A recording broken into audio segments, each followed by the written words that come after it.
Did you ever think you would make it? I feel I'm so close I could take sweet victory. I know this life's meant for me. Yeah, why would you bet on Goliath when we got betdavid?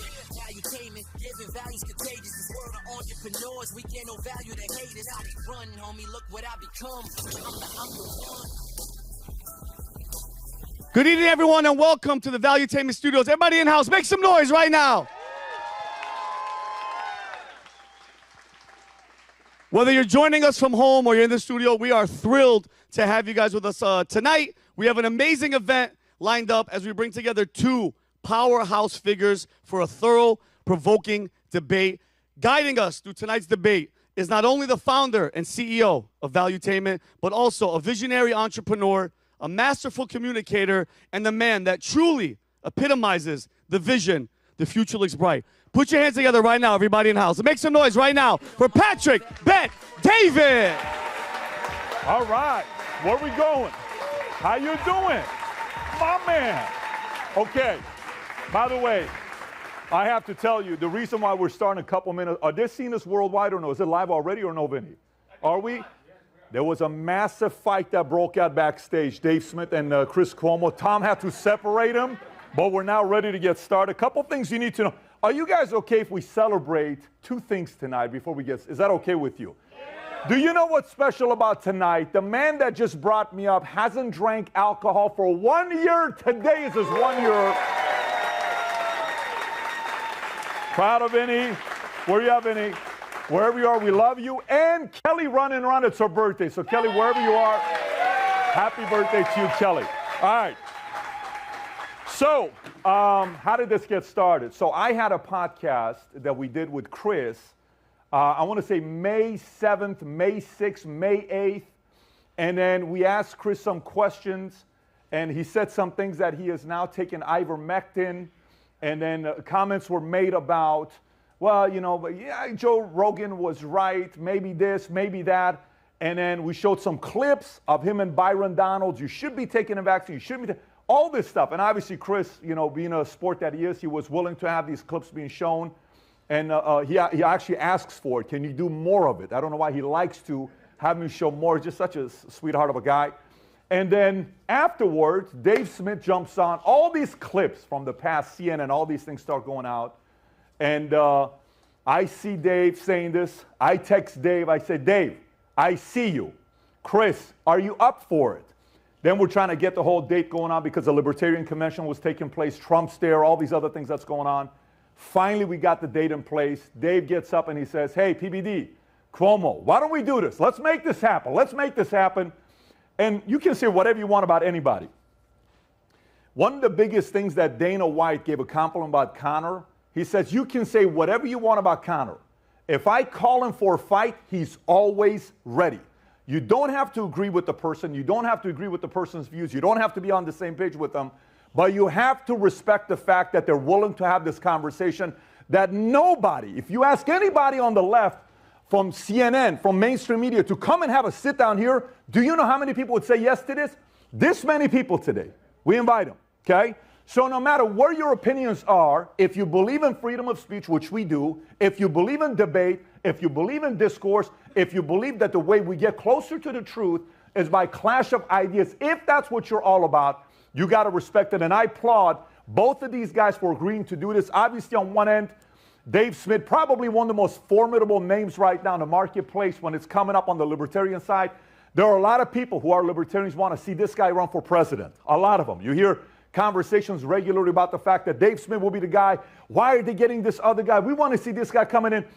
Obviously, Dave is great. I never said Dave is at the level of Joe Jorgensen, but he's good. He's got some. Dave, I don't want this thing to get to your head. Honestly, I don't want to do that kind of stuff to you, but he's loved. Joe Rogan likes this guy so much that he had him on 2 times back to back. That's how much he loves this guy. Anyways, give it up to the one and only Dave Smith.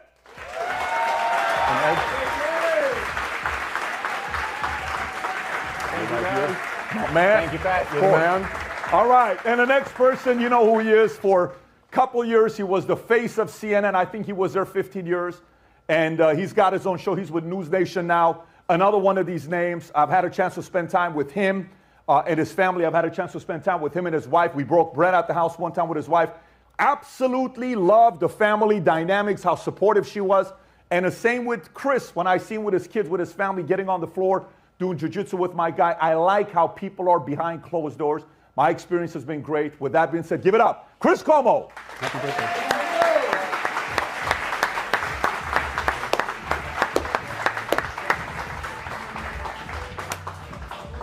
All right, so let's get started. By the way, just so you guys know, one of the things I value a lot is being responsible. So I just want to make sure, I hope you guys are comfortable with this. We were ready to do this. I mean, obviously a lot of the topic tonight, the things we'll be talking about tonight will be COVID, will be vaccine, will be Fauci, those things we have to talk about. There's some things I will get into. And then we have to talk about the fact that yesterday there's this guy where Alex Soros, who I don't know if you guys know who he is, his father Jorge, he just tweeted a few hours ago saying everybody on the left has to use the word convicted felon nonstop over and over and over again. If you guys know who I'm talking about, last night 34 counts. We have to talk about who is now Donald Trump, convicted felon. I want to get your thoughts on that. I got some things I want to talk to you about with immigration. I got some things I want to talk to you about with dual citizenship. I'm curious to know where you stand with that, with dual citizenship. And then a couple other issues which we'll bring up. We got 3 hours to go through it, and a couple other questions here from others. By the way, to do this the right way, I have a special toy here with me. I don't know if you guys recognize this. I think we have to pay respect because, you know, this is serious stuff. We brought all the books to recognize Disney books, you know, Sexiest Man Alive. We brought masks for everybody that wants to be responsible.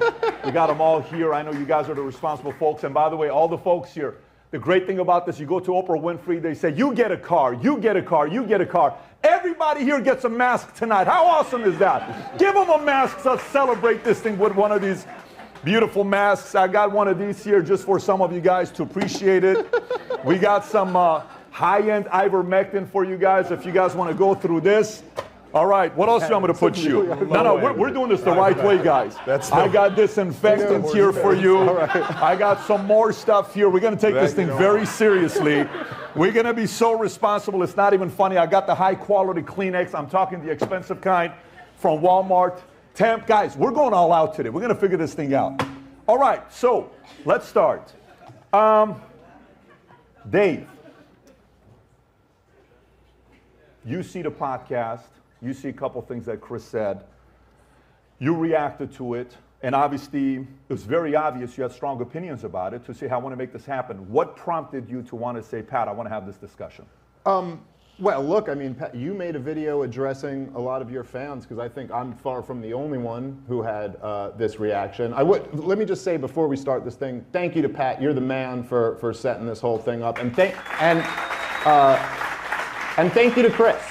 Because I think it's an honorable move that you are here doing this debate, and I really appreciate that. For all the people out there who were giving Pat a hard time for bringing Chris on board the network, hey, this moment doesn't happen unless he does that. So I do agree that open discourse and open debate is always healthy for a society, and I think it's great that we're doing this. So I will say, number one, I came with a gift for Chris. This is, and I really hope you read this, this is the definitive book on the COVID regime. It's called Diary of a Psychosis, How Public Health Disgraced Themselves During the COVID Mania. It's written by Tom Woods, and of course the foreword is by the great Jay Bhattacharya, who, if you guys don't know, absolutely brilliant doctor over at Stanford, who was one of the signers of the declaration out there, and Great Barrington Declaration. Thank you. I'm already stumbling and someone saved me in the audience. Thank you very much. Here you go. This is for you. Thank you. Please read it. It's excellent. I know you like following the science, and there's a whole lot of science in that book. Look, What a great way to start with a gift. You know what? Very sweet of you. Listen, I don't have PBD bank accounts. I can't come through with Lenny Bruce's microphone, but it's a nice book. I got to tell you, though, what I didn't appreciate about the Dave, he wanted me to not only fly him in a private jet, he wanted a business Boeing jet. Listen, that request of yours crossed the line. I'm telling you right now. I requested an Uber Comfort. Okay, that was the most I ever requested on this. But I think, look, I think that a lot of us in this world, whatever you consider this world, we call it podcasts, but it's kind of an outdated term. None of us have iPods anymore, but for some reason that name just stuck. But in this world of shows on the internet, whether it's Pat's show or my show, Joe Rogan's show, Glenn Greenwald has a show, Tim Pool has it, all these people have shows. And we all disagree about so many things. But the one thing we kind of all agree about in this area is that we opposed the COVID insanity. That was kind of the thing that united all of the shows on the internet that are big. And it was a strange fit for you to come from CNN into this world. It kind of reminds me, it's like Dick Cheney trying to join the anti-war movement or something like that. And the truth is that what really was I think incredible to me and to many people was that it was kind of amazing to watch you admit so many of the things that you admitted on the podcast with Pat, but at the same time, you laughed off the idea of an apology. Yeah. Your first thing you said was apology, no way, there's no way. And then you proceeded to go on to confirm what all of us had known for so long, but you, sir, were smearing people like us for having this view. You were, at the time when the COVID insanity struck, you were the #1 show at CNN. A time when the nation was going through a major crisis and totalitarianism swept throughout all 50 states. Actually, -1, I think South Dakota never had lockdowns. 49 out of the 50 states went totalitarian. They didn't have lockdowns, but they did have a dog get killed at 13 months. I think that's what happened in South Dakota. So we got to get the facts. We'll keep it was going. Something, I think Kim Jong-un was involved. Right. I'm not sure about the details. Right. But during this moment, you know, we really needed people, especially people who had a big platform. You were the #1 show at CNN, which is huge, almost as big as this show. And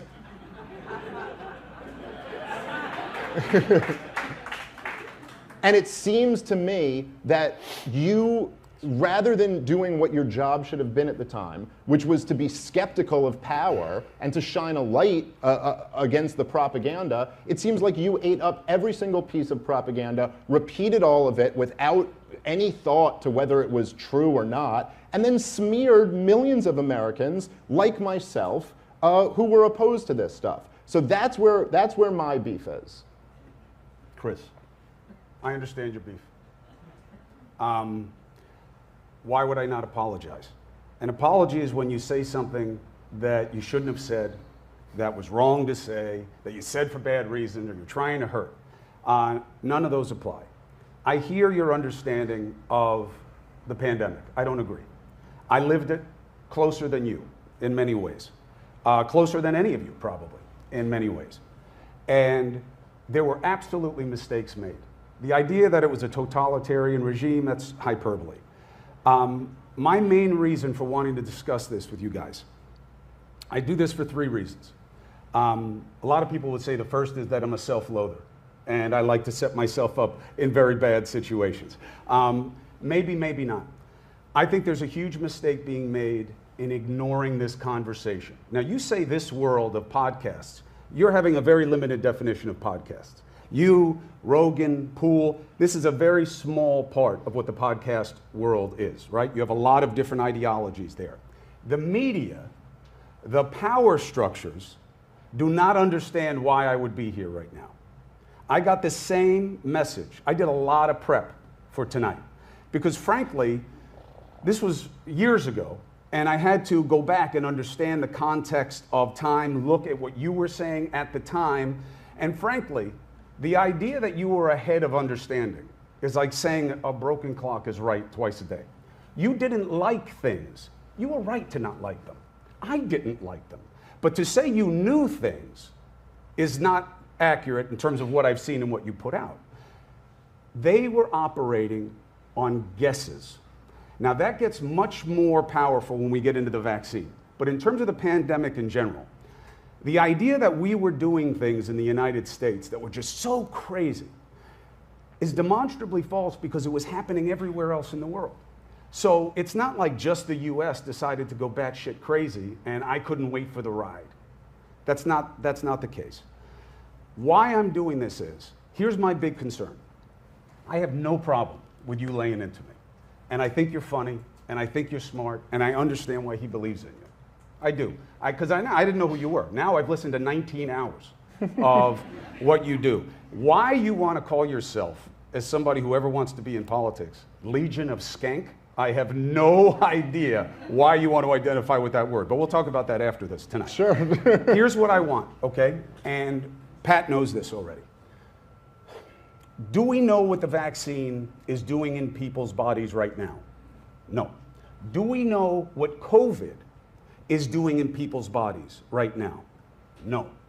I talked this week in preparation to be with you guys to 2 different people who are at the top of the research ladder of long COVID. That is a very pale distinction. They are paying very little attention to this. There are millions of people for whom COVID is not over. Every researcher I talked to said, we are understanding now that the reach of COVID, you know, the flu that we have now is from 1918, right? Everybody knows that. It's just changed over time. They believe that this is happening with the COVID virus, which is in part why it's important to know where it came from, and they shouldn't have surrendered that. And we can talk tons about it, and I can talk to the doll as if it were Tony, but I don't believe that he should be the boogeyman in this. I think China's the boogeyman, and they can't get at China, so they go with Tony. But we'll have the conversation. I want people to recognize and get behind a common cause. That's why I'm here, okay? This is not set up to go well for me. That's okay. I've been beaten up by, people I'd rather be around much less than you guys. So this is a step up. There has to be a review of the entire pandemic. A 9/11 style commission where you get people who Dave likes, who Pat likes, who scientists like, who the right likes, who the left likes. We did the same thing after 9/11 and it worked. None of them were currently in office. All of them were respected enough. They had a diverse set of opinions. They looked at the situation. They came up with a set of directives, and we followed almost none of them. So it can be flawed as well. You have to look at what you didn't like early on. Masks, lockdowns, understanding of the case structure, what we did in schools, what we did in communities, what we did with businesses. Then came Operation Warp Speed, what we did with that. Then came the implementation of the vaccine, how we did that, and why. Mandates. All of it should be reviewed, because I'm going to tell you something. No disrespect, okay? I study this all the time, okay? Sometimes I'm taken out of context. I'm not vaccine injured. I had my symptoms before I got vaccinated. Could the vaccine be doing something to my body? Maybe. I don't mean to sound conspiratorial about it, but they do know that what they didn't know, and I'm sorry if it's too in the weeds, but I tell you, we can't just talk around this with clever slogans and digs. It's not helping us. We're not getting anywhere, okay? They now know that what they didn't know at the time with the vaccine development, even though they used it for AIDS and Zika and Ebola, they didn't know that when they put it in my body and they put it in your body. Never made it into mine. The rates, I mean, look, you can applaud it as a choice, but there are several facts, okay, that we know. One is they didn't know how much spike protein my body would make or for how long versus his, okay? And that is huge in terms of deciding what kind of complications you can have. The idea that the vaccine is poison is demonstrably false. How do we know? Because of what happened once people started taking the vaccine here and everywhere else in the world. The correct pushback to that is, no, it hurt as many people as it didn't. That's bullshit. The correct pushback is, not everybody needed to take it. And you made everybody take it. And you shouldn't have. That is a legitimate grievance. I don't know the answer to that. I believe that with the later variants, we now know that this vaccine didn't do what it did with the earlier ones. And they should have changed the messaging, and they didn't. We know that. I'm here to have the conversation. You tell me what you're upset about. I'll deal with it. We'll talk about why I said what I said. I have no secrets. But what I want is not to slap Dave around in a debate and not to be clever and not to get applause and not for you to want to take pictures with me at the end of the night. I want you to go home and say, sheesh, we got to know a lot more about this. And nobody is looking. That commission we have, one in Congress, and then I'll shut up, is a sham, okay? Where did it come from? Tony Fauci.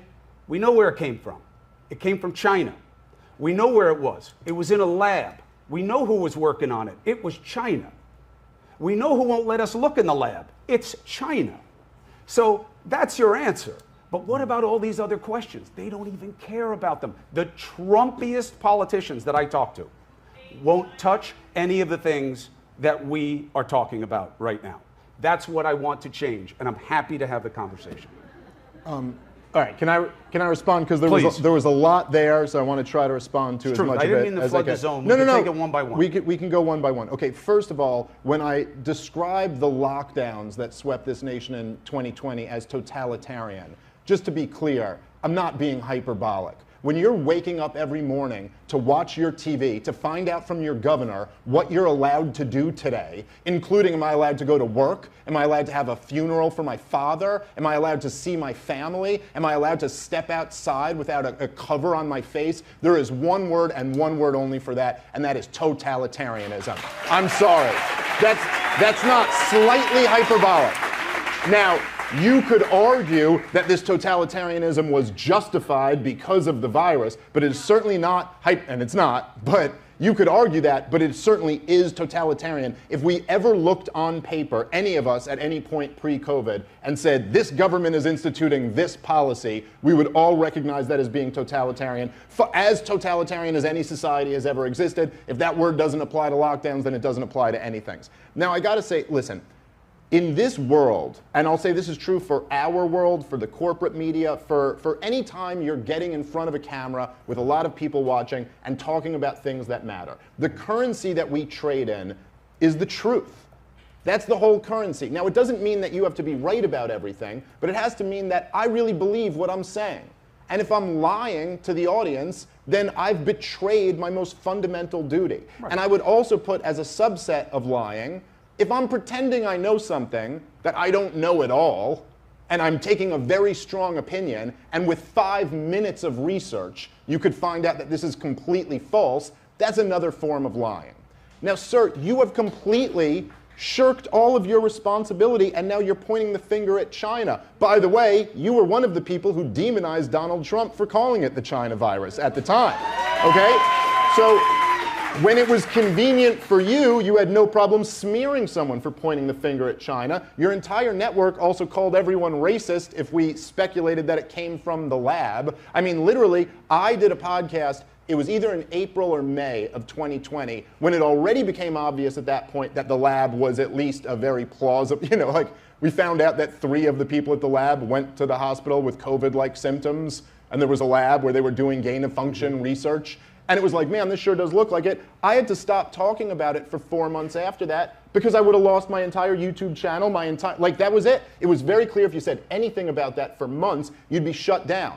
During that time, you guys at CNN were just mocking everybody who would dare say it was a lab leak, and then we were unable to defend ourselves, or those who did got their livelihoods ruined. I don't know what was happening on YouTube. I just want to be clear. I was not doing that. When Donald Trump started off, he was calling it the China virus. Cold. No, not initially.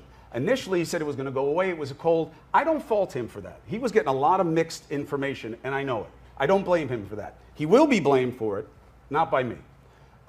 Then it gets bad. That's when he started calling it the China virus.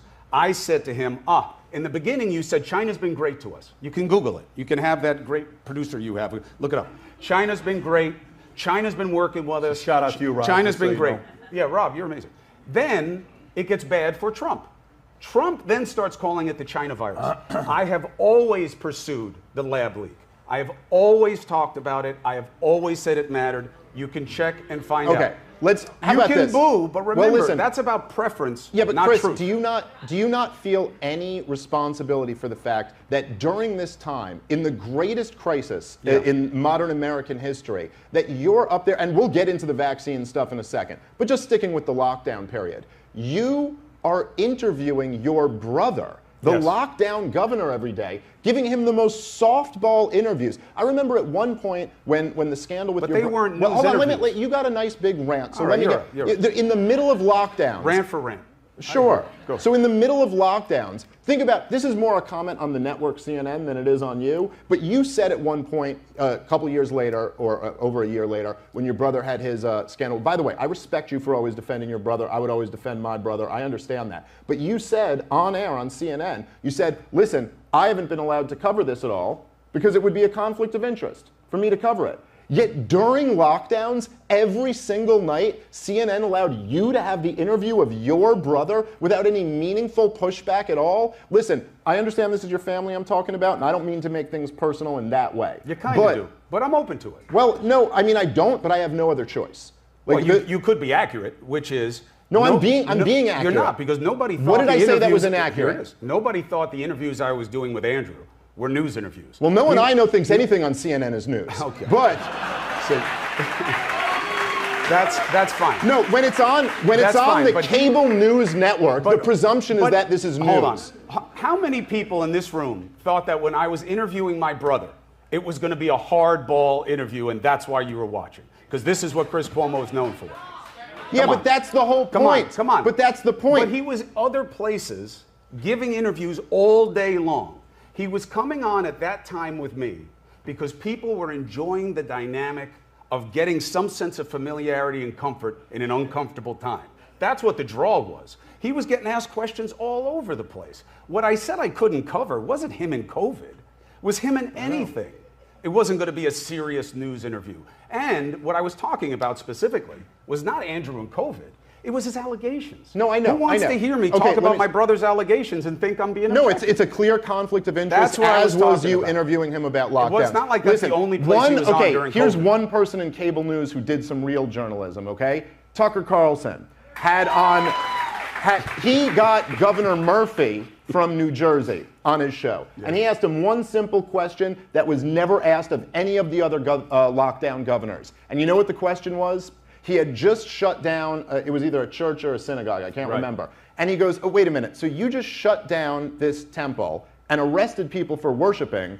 Where do you get the authority to do that? Because I've read the First Amendment, and it's pretty clear that you have the freedom of religion, and so where do you get the authority to shut that down? And you know what Governor Murphy said? He said, well, I'm not thinking about the Constitution, that's above my pay grade.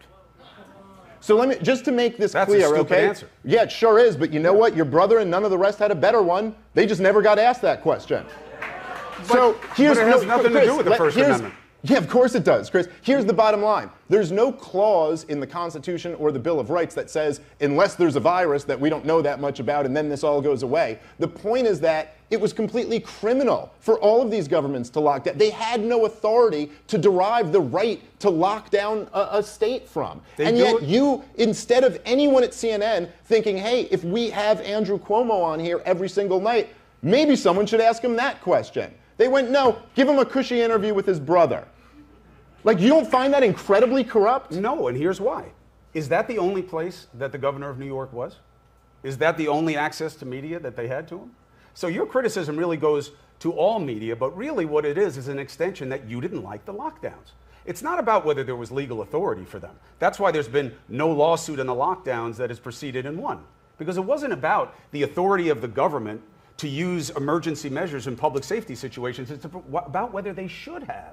And I'm totally fine with that. And you saw them all over the world. Many more severe than they were in the United States and for longer. But is it worth reviewing? Yes. What I'm saying is that my criticism would be that your interest is about how it generates attention. And that's fine, but it won't fix. I'm telling you right now, if God forbid something happened again, we would be lost about how to do it differently. And you'd have a pocket of people, 25, 35%, who say, I'm not going to do it. And you would lose that case again. You know, it's really wild, Chris, for you to psychoanalyze me and say my interest here is in generating attention. You're the guy who, when at CNN, said everything to defend the vaccine when you were being sponsored by Big Pharma. And all of a sudden now that you're here on PBD show, you'll say the truth. Pharma. No, but for I'm you to not attack... sponsored by Big Pharma. No. I'm not against the vaccine. Hold on. You're not even listening to what I'm saying. You're attacking my motive, saying all I care about is generating interest. Meanwhile, when those CNN checks were coming in, you said nothing that would have put them in jeopardy. But now that you're here, you're starting to tell a little bit of the truth. So hold on. No. That's not true. I don't have a changed opinion about the vaccine. Chris, go look at the montages of what you were saying then to what you're saying now. And you don't have a changed opinion. Absolutely not. And when Pat put out this clip, that Pat would, look, we can talk about it. I'm not offended by the questions or the suggestion. Here's why. Pat said that I wouldn't take it again if I could do it over again. It's not what I said. If they wanted me to take a booster right now, my doctors say it's not working for me. I have as much natural immunity as I'm going to get. I got as much hybrid immunity as I can get. You make the same decisions. They don't have the mandates the same way, except with kids in school protocols, which again I think should be on the table to discuss, because we are an outlier when it comes to our kids in schools and the vaccine. The vaccine, let's talk about it. What is your beef about the vaccine? Do you believe it didn't work? No. It certainly didn't work at all in the way it was sold. When we spoke and I asked you about the vaccine to qualify this and clarify it, I said, if 2026, the second COVID comes in, and they mandate taking vaccines, would you take it? You said no. I thought we're talking about like if they need me to take another one for this virus. No. I specifically asked if another COVID comes out and they force us to take vaccines, knowing what you know now, would you take it again? You said no. Just to qualify, that's what I thought we were talking about. If it's this virus again. Well, why would I lie? Okay, why would I lie about it? Let me just show something. I want to show something because you said a couple things here. For me, you have to know I'm America first, period. I'm about us figuring out a way to make this the greatest country in the world and keep it the greatest country in the world. That's what my priority is, period. My kids are here. I have 4 kids here. We all have kids. We're all family folks. We want to make sure this place is a safe place and the greatest country in the world. Now, you said something. I got the question for you. You said they tried to make Fauci the boogeyman. Yes. Right. Brother, when 9/11 happened, the one thing that they did during 9/11, they made somebody else the enemy. We all came together. Yes. During COVID, they never made China the enemy. Pelosi went to Chinatown claiming how racist it was for what Trump did. And instead of making China the enemy, we made Trump the enemy. And America became divided, and that's why we have the shit show that we have today. So when you're saying like now we want to make Fauci the enemy, right? I have a problem with that because look how wild. Wait, those are two different things. Explain it to me, Pat. But it's not two different things. How? Because you just said you said instead of making China the boogeyman, we're making Fauci the boogeyman. Yes. Yes. In 2020 March, instead of making China the boogeyman, we made Trump the boogeyman. That's what you did. CNN did that.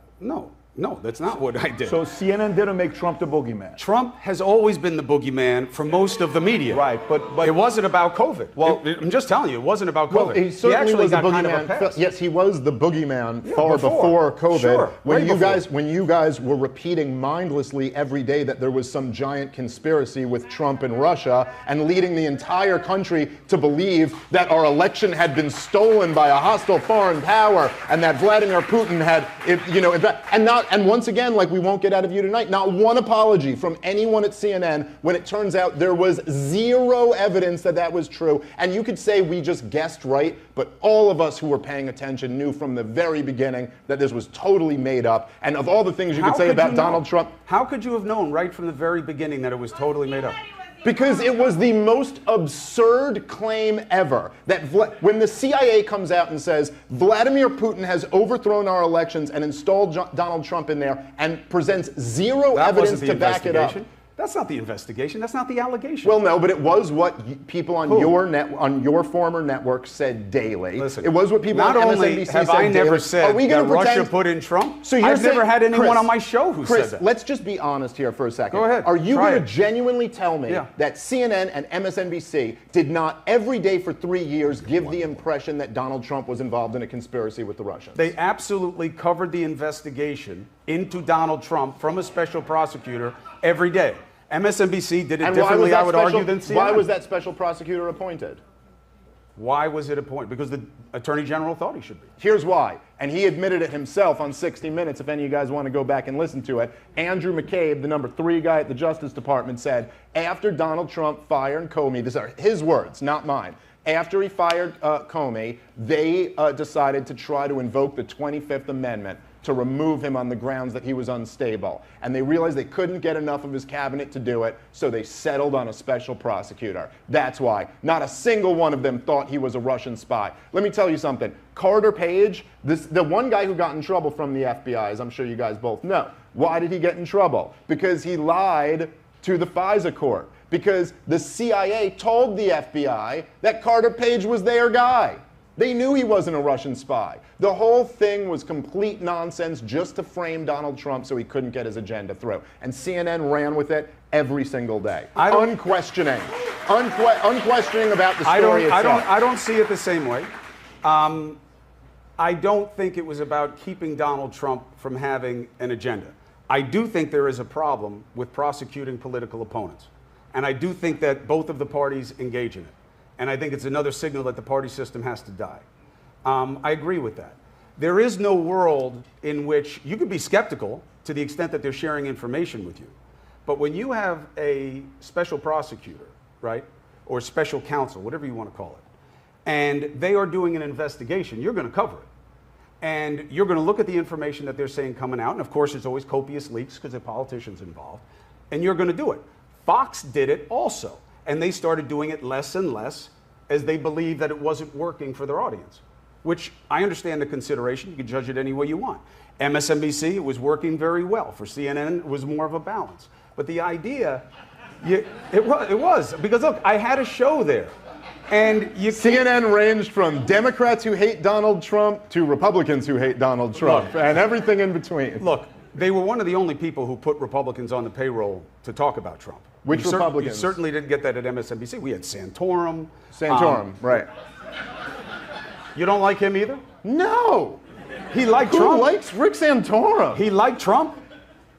Although they did come up with a terrible name for what is a Santorum. I'm familiar. Terrible. That was terrible that they did that to him, although he found it pretty funny. Anyway, the point is this. I will defend CNN.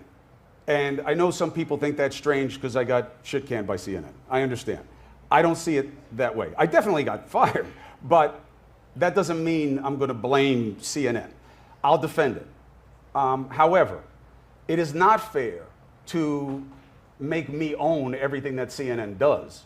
Because I don't control anything but my show. Okay, fair enough. So that's fair. I'm also being critical of CNN here, but I will say, disclaimer for the rest of the show, anything I criticize CNN, that's true. You don't own the entire network. You only own your portion of it. So let me ask you. I couldn't have that much power. I got fired. Fair enough. Okay, so let me ask you about what you do own, and in the spirit of we're being honest here, and our currency is the truth. Your reemergence from your basement, real or fake? Yes. Do you want the answer? I'll give it to you. All right. Here's what I was told. The short answer is real. Here's what I was told. You were quarantined that whole time in your basement? Yeah. You didn't leave? Oh yeah. No. This is what happened. I was quarantined the time I needed to be. I forget. There was 3 days with fever below 99 or whatever the number was. You guys vaguely remember the same as I. I had a problem. I had fever for a very long time. They didn't understand why. It had something to do with how my body was responding to the spike protein we now know based on my blood test now. I got to that point of being allowed to leave, but I still had fever because my natural body temperature is not 98.6, it's 97.6. So for me, being just under 100 or whatever the level was, I forgot. Rob, they can find out what the level was. I had it, but I didn't feel comfortable because I still felt sick. And at the time, the biggest names in our government who I was in contact with couldn't tell me what was the safest thing to do because I was afraid of getting my family. So what they said was, do it in stages. So I would kind of come upstairs with the N95 on and I would try to get some energy, walk up and down the stairs. Then it was, I'm going to come upstairs. The house was, because my wife was taking care of everybody because everybody was getting sick. And I would do a little bit of cleaning, come back down. Still wasn't living upstairs. Then I would come up, I'd start cooking because my wife got sick from me. That's a great thing to have over your spouse, by the way. So I then started coming up more. And I phased up and in. Our youngest, when I was coming up, finally I could move upstairs. Everybody was good with it. Christina had gotten sick. Mario had gotten sick. The other two hadn't. It had been about 10 days passed when I was supposedly allowed to come up. But again, I still felt like shit, and I knew that I had a fever. I didn't have a fever by their definition, but I had a fever. So then when it was finally over, they took the picture of me coming upstairs. There was so much appetite to take me down that was seized on, as it was that I wasn't quarantining because I was seen in Southampton driving around with my family. No, I wasn't. I was seen in my own backyard in East Hampton. And a guy drove into my backyard and saw me there and came walking over and said terrible things to my wife and kids and then sued me for it. So that's what happened. But so wait, hold on. I'm sorry. I'm confused because that was such a long answer for such a short question. I quarantined in the basement. The picture that but you were saw, outside with your family in the middle of it. No, not in the middle. It was after the period where they said I could come out, but I didn't feel right about it, so I was doing it in phases. And the photo was from when, that's it. I'm not staying in the basement anymore. I could be back up. I can sleep in my room. I can do everything normally. So that was. You're telling me that that guy, his Rob, confrontation what is that? What is with that you picture? was- That's me coming out of the basement. This was after this, his confrontation with you? Yeah. Okay. Yeah. And look, the confrontation, again, look, you and I live in different media realities, okay? There is a currency to taking people down in the media, okay? I mean, podcasts aren't strangers to that either, certainly the Skank one, but it's a different reality for us, okay? They want to take you down. And during COVID, people were pissed off about what was going on. I was one of the people who they blamed. And they would come after me. Well, I had people come after me for not wearing a mask when I took a job. Well, listen, I mean, yeah, because you were a part of this corporate media apparatus that was shaming everyone who wasn't wearing masks outside, even though it was completely anti-science, rooted in nothing but pseudoscience. And might the reason be that so many people were angry at you guys? Because this is always one of the things that's been really fascinating to me. And I worked for CNN, or I worked for Turner for about a year. This is before COVID. It was in 2017. But it was always really fascinating to me to get a sense of the culture in that building. And, you know, by the way, before COVID, trust in media had evaporated and reached all-time lows. After COVID, the corporate media will never recover. I mean, they are done. And it was always interesting to see how people at CNN would grapple with that. I mean, when Jim Acosta was sent out to Trump rallies and they'd be screaming, CNN sucks. And then there'd be these segments on CNN about what a hostile environment it was for Acosta, you know, and this poor guy. And then every week, Brian Stelter would have a different show about why no one trusts the media anymore. And the report would always be, we're doing a great job. It's just this misinformation online. It's just Trump. It's just everyone else. And no one in the corporate media world, because they're insulated in such a bubble, seems to be capable of recognizing that the reason is you. You don't think it's you. You don't think That's there's why. misinformation? Yes, there isn't misinformation, and you are one of the biggest purveyors of it. How? That's the issue. But That's a great question. But that is Chris asked me that how. I say things that I know are not true. Okay, no, so maybe That's I can't, misinformation. Listen, wait, so I can't prove you know it's not true, but I can tell you this. When you said, looking right into the camera to your audience, and you said about the WikiLeaks dump in 2016, hey, it's illegal for you guys to look at this. You have to just trust us. It's different for the media, so you have to get it from us. Yeah. That's totally not true. What was I referring to? The WikiLeaks dump. No, but why was I saying that? I don't know, it's completely untrue. Under the Espionage Act, we didn't know at the time what would happen if things were deemed classified and you cached them from online. I had 3 different prosecutors on who said, we don't know how it goes. The only time it's ever been tested is with the media in the Pentagon Papers case.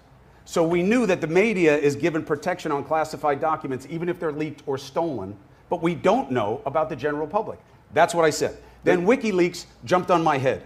Okay, that's what I signed up for by being in the media. I then said again, we released all of the things as they came out. All of Podesta's emails went right out. We never censored any of them. So all I was saying is be careful, that we don't have to be as careful because we know that if they come after us for what we do, will get protection. I don't know about everybody else. I'm sure CNN. But that's the explanation. CNN would get protection. I'm sure Julian Assange won't. Doesn't matter whether you're a journalist or not. It's illegal to leak classified information if you're in the government. Yeah. It is totally legal for any of you to read it if it gets leaked, and this is just not true.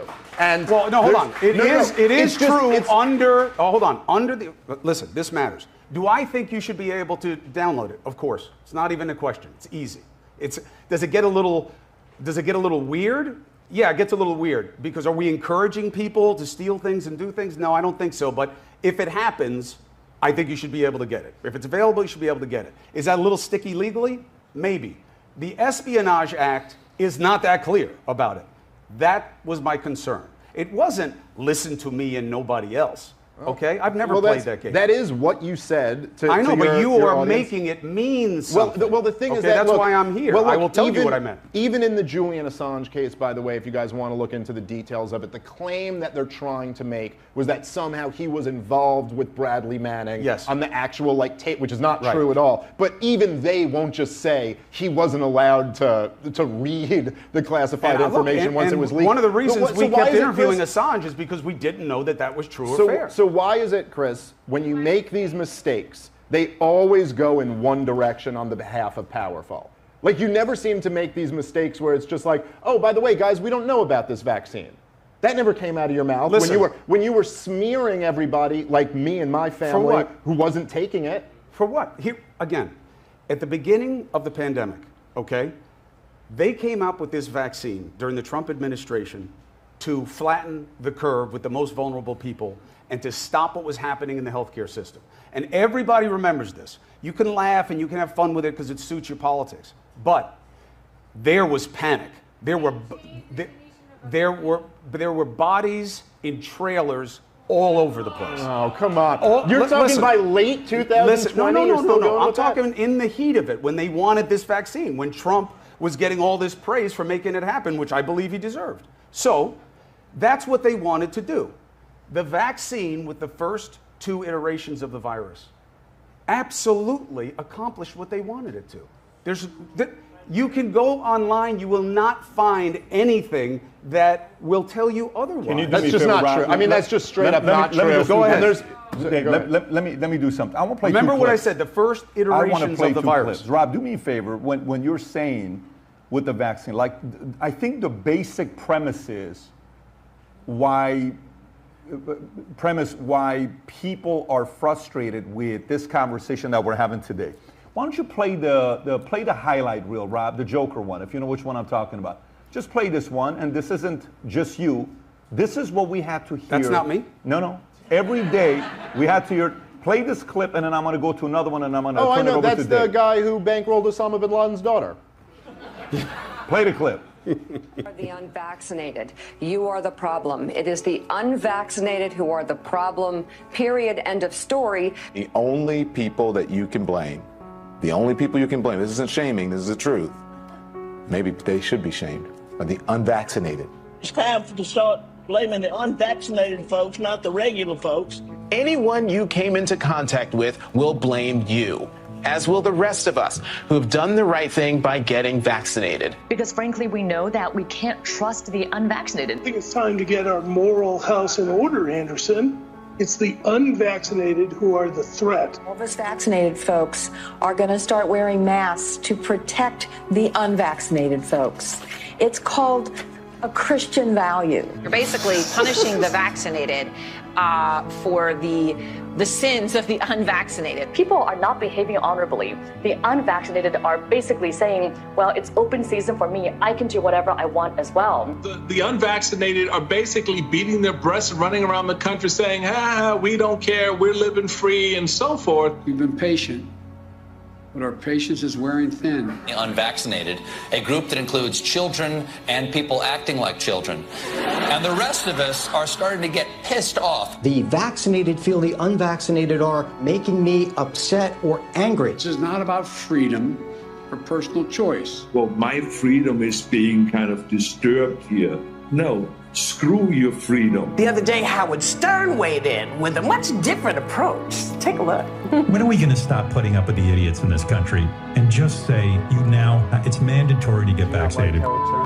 their freedom. But you're treading on our freedom and you're making other people sick, and really you're killing other people. The anti-vaxxers, they seem to have a thing for death and home remedies. The anti-maskers turned anti-vaxxers are not just putting their own lives at risk. If that was the issue, we could just say that we can watch them compete to win place or show in the Darwin Awards. We have to start doing things for the greater good of society and not for idiots who think that they can do their own research. And don't get me started on the lunatics who won't take any of the COVID vaccines. Life is too short to be an ass. Life is way too short to be ignorant of the promise of something that is helping people worldwide. Maybe you're doing it because you're disconnected or disorganized. Maybe you have some sympathetic psychological reasons. But maybe you're just being antisocial. Oh, you can't shame them. You can't call them stupid. You can't call them silly. Yes, they are. Those who are not vaccinated will end up paying the price. The unvaccinated should be taxed. They should pay more for health care. We need to start looking at the choice to remain unvaccinated the same as we look at driving while intoxicated. We're going to see, and I've said, almost two types of America. Dr. Fauci said that if hospitals get any more overcrowded, they're going to have to make some very tough choices about who gets an ICU bed. That choice doesn't seem so tough to me. Vaccinated person having a heart attack, yes, come right on in. We'll take care of you. Unvaccinated guy who gobbled horse goo, rest in peace, Wheezy. Pointing back to the unvaccinated who are really creating a problem in this country, every death that we are seeing from COVID could have been prevented. Literally, the only people dying are the unvaccinated. And for those of you spreading misinformation, shame on you. Shame on you. I don't know. See, that's the frustration. How many guys are frustrated just watching this? Who's getting upset just watching this, right? So, by the way, I'm a business owner. When we talk about what happened during that time, according to Federal Reserve, the pandemic resulted in permanent closure of roughly 200,000 U.S. establishments shutting down. So this is families running a business for 2-3 generations. Boom, gone. Restaurant business gone. Estimated the economic toll of the COVID-19 pandemic in the U.S. This is according to USC Leonard Schaefer, $14 trillion by the end of 2023. So when we watch this and we're like, oh my God, this is, and I was like, no, everything's changed. 4 years later, it's changed. We should move on. We should think about other things. People still haven't let this go.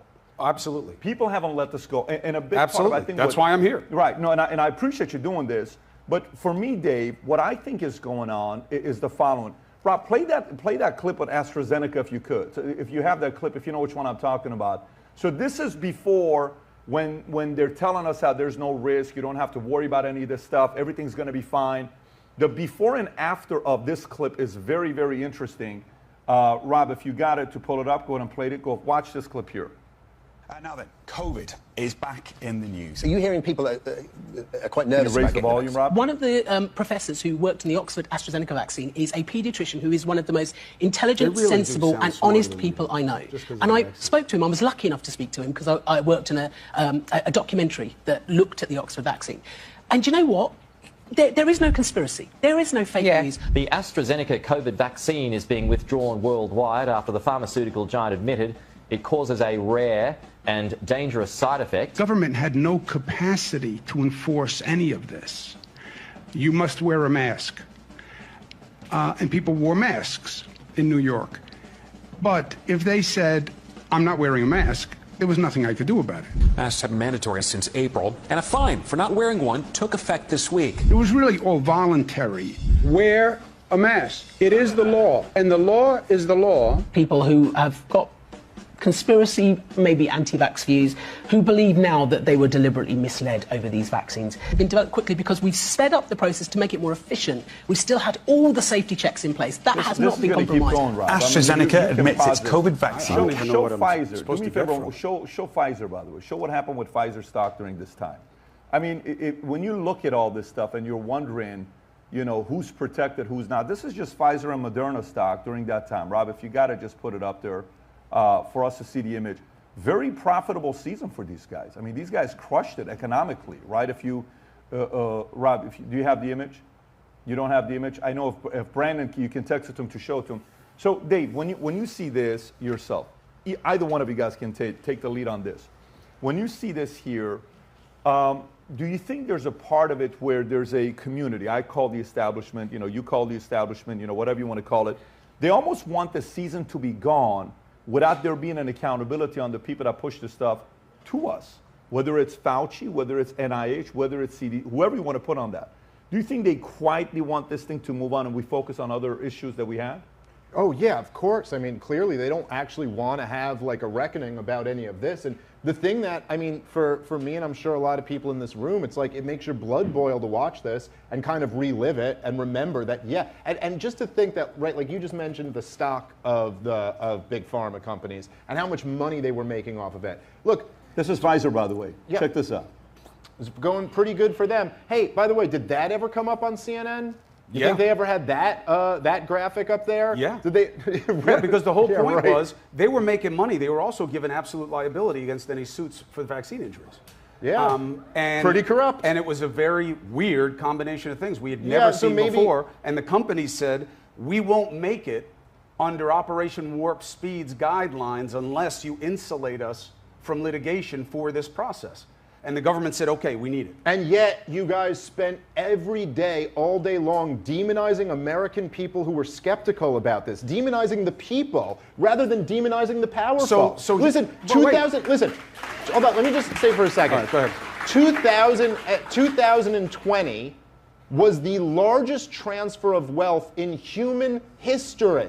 And it was from the working and middle class in America to the millionaires and billionaire class. You can go look up the data on that. They got richer than ever before. So you think that's what the vaccine was about? No, my point is that went completely uncovered by the corporate press. And instead, they were just trying their best because the whole thing was, it was an election year, and you guys, the Russiagate thing had failed. And so this was the new attempt now to ruin Donald Trump and make sure he didn't get reelected. And everything was framed through that lens. How is it supposed to hurt Trump? He gave us the vaccine. Okay, first of all, you're talking about different things here. Praising the vaccine did not come in until Trump was gone and Joe Biden was in, okay? If anybody remembers at the time, as of the presidential debates, Kamala Harris said, I'll never take that vaccine if that's a Trump vaccine, and you and nobody else at CNN vilified her for saying that. They did. No, they didn't. Yes, they did. It was not until the following year in 2021 when the vaccines were rolled out. And yes, it is true. Chris, you can keep interrupting me. You want Chris, it to be true, but it's not true. No. Chris, could you play me a montage like that of people demonizing Kamala Harris for not taking the vaccine? No. When she said that? No, you couldn't. Okay, so I'm right. Oh, anyway, that's the standard? Yes, that's the standard. So yes. You just showed a montage, or whatever, Grabian's montage. And by the way, there are plenty more people on Fox News who were saying the same thing. You have Cavuto in there. I'll give you credit for that. For the record, Fox News was terrible on this as well. But 100%. What's the point? The point is, so everyone was in on it? No, everyone was in on it? just the corporate media and the government. So no, not everybody. So all of these people who get Chris, paid by contrast, right? These companies get paid by contrast, meaning they are looking for ways to be different than the other ones. But they just all wound up saying the same thing, which was just completely untrue. Yeah, okay. So again, to take on what you just said, no, not everyone, and not everyone who gets paid. Joe Rogan is bigger than every single show at CNN combined and gets paid more than every single person at CNN combined. And he was 100% right about this thing through the entire time. No, he wasn't. Yes, he wasn't. Hold on. Okay. Hold on. Let me get this point out here. Tell me what he was right about. Okay, how about, you know what you just revealed last month on Pat's show about ivermectin? Yeah. Joe Rogan was saying that, and you were smearing him for saying that. Yeah. You literally said he's taking horse dewormer. Yes. He should be ashamed of himself. You pleaded with your audience to not take it. Yes. Then you come back around and you go, hey, Pat, you know what I just found out? Turns out this thing isn't for animals. Turns out humans are. But Chris, that's a 5-minute Google search and you would have known that. First of all, how do you not apologize to Joe Rogan? Listen, do you know who disagrees with you? Do you know who disagrees with you? The people who make ivermectin disagree with you. Hold on. What do they disagree with me about? That the drug should not be taken as a standalone for COVID-19. I never said it should. That's what Rogan was saying. No. He did not. Listen. See, this is the thing, Chris. That is a lie. That is a blatant lie. Joe Rogan. So you just pretended that I said it's a standalone for COVID. No. Here's what it always was. Here's what Joe Rogan said. My doctor prescribed it to me, along with several other medications, just like your doctor prescribed it to you. That's what he said. What I'm saying is that it's not horse dewormer, as you and everybody else at CNN mindlessly repeated. Now, what he said, no, let me finish. Go what ahead. he said, and what I'm saying is that it is a medicine that's been prescribed to people millions and I think billions of times. And it was totally demonized. Why? You already said why. You said it 2 years too late, but you already said why. No, here's because why. no one owned it. Here's why. What Pat has on his desk right now, you do not want to take, okay? It is the veterinary grade ivermectin. People were so desperate to get it because they were told it was a panacea. It was a cure-all. By who? Who told them that? It was online. Well, you just claimed it. Joe Rogan said it. You claimed I said it. Neither of us have said that. But so hold on. So why was there a rush on ivermectin all of a sudden? Can I tell you my honest opinion about that? Okay, it's that the medical establishment and the corporate media so humiliated themselves that they lost trust with the entire American people. And then, there were some charlatans online who were saying, "Oh, go take this," and they trusted them. Please, here's what happened. Okay? If you think Joe Rogan said, "Take any form of ivermectin you can get, and you'll never get COVID," I'm not blaming Rogan. Here's what happened. And you should be apologizing to him. And again, listen. Here's what happened. Here's what happened. Also, let me tell you why I think apologies in this context are a stunt, okay? We don't accept apologies. Nobody accepts apologies except as an admission that you weaponize. That's why Trump never apologizes. He's right. Because if you apologize, everybody just beats you over the head with it. Trump's got a lot to apologize for, and so do you. I'm just saying, as a concept, and you should too on this, and I'll tell you why. What should I apologize for? Here's what happened. Ivermectin, it wasn't because the media said don't take it so everyone took it. The media would have never been talking about it unless people were taking it. Use your head. So here's what happens. They're prescribing it like crazy. They actually stop physicians from being able to prescribe it, which I think was a mistake. They then start giving out veterinary grade ivermectin, which, as the word would suggest, you shouldn't take, right? Because doctors were prescribing veterinary? No, people were desperately trying to get it online. They couldn't find it. Okay. Ivermectin is the most studied potential treatment for COVID of all of them, which was a complete waste of money. And it was all done just to play on the politics of this. Merck, that made ivermectin, put out a statement during this saying, we do not advise it to be used for COVID-19. You can't find research that is seen as impressive by the research community that proves that ivermectin is effective in treating COVID-19. Rob can find you 100 studies, right? Listen, you're wrong on this. No, I'm not. And I'll tell you why. I'll tell you why, because they're mad at me too, by the way. You think you guys are alone? So, no. But why are you taking it Here's then? why. My doctor, I didn't take it during COVID-19. And I didn't take hydroxychloroquine when I was sick with COVID-19, even though a lot of people thought they were being nice by sending it to me. Why? Because the research isn't there. That's why. With long COVID, okay? Not long vax, that's a different thing. If it's going to get recognized as such. I don't know. They won't say that yet. Long COVID, they're now saying exists. There is research. Is it dispositive? No. Do the people on the government levels and the research communities like that I said that I'm taking it? No. Do they think I'm setting myself up for lawsuits? Yes. But my doctor, I believe, is in the vanguard of people who are figuring out long COVID. Okay. And she has a lot of the same problems, by the way, with me and with the pandemic that you do.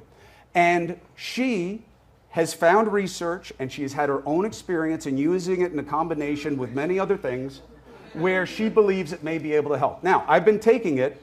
I don't feel any better. Does that mean it doesn't work? No. But it's that's safe. why I'm taking it. It's safe and it's not horse paste. It is definitely safe, but it's not horse paste because it's not horse paste. But that is horse paste. By the way, no one ever at CNN during this time, when they were all saying it's horse dewormer, everyone was repeating, no one ever said, we're talking about the veterinarian ivermectin. That's because we're not talking about the ivermectin that doctors prescribe. Right. No one ever said that. But listen, you told me I should apologize. So what do you think I should apologize for? And then I'll tell you what I think you should apologize for. Well, I know what you think I should apologize for.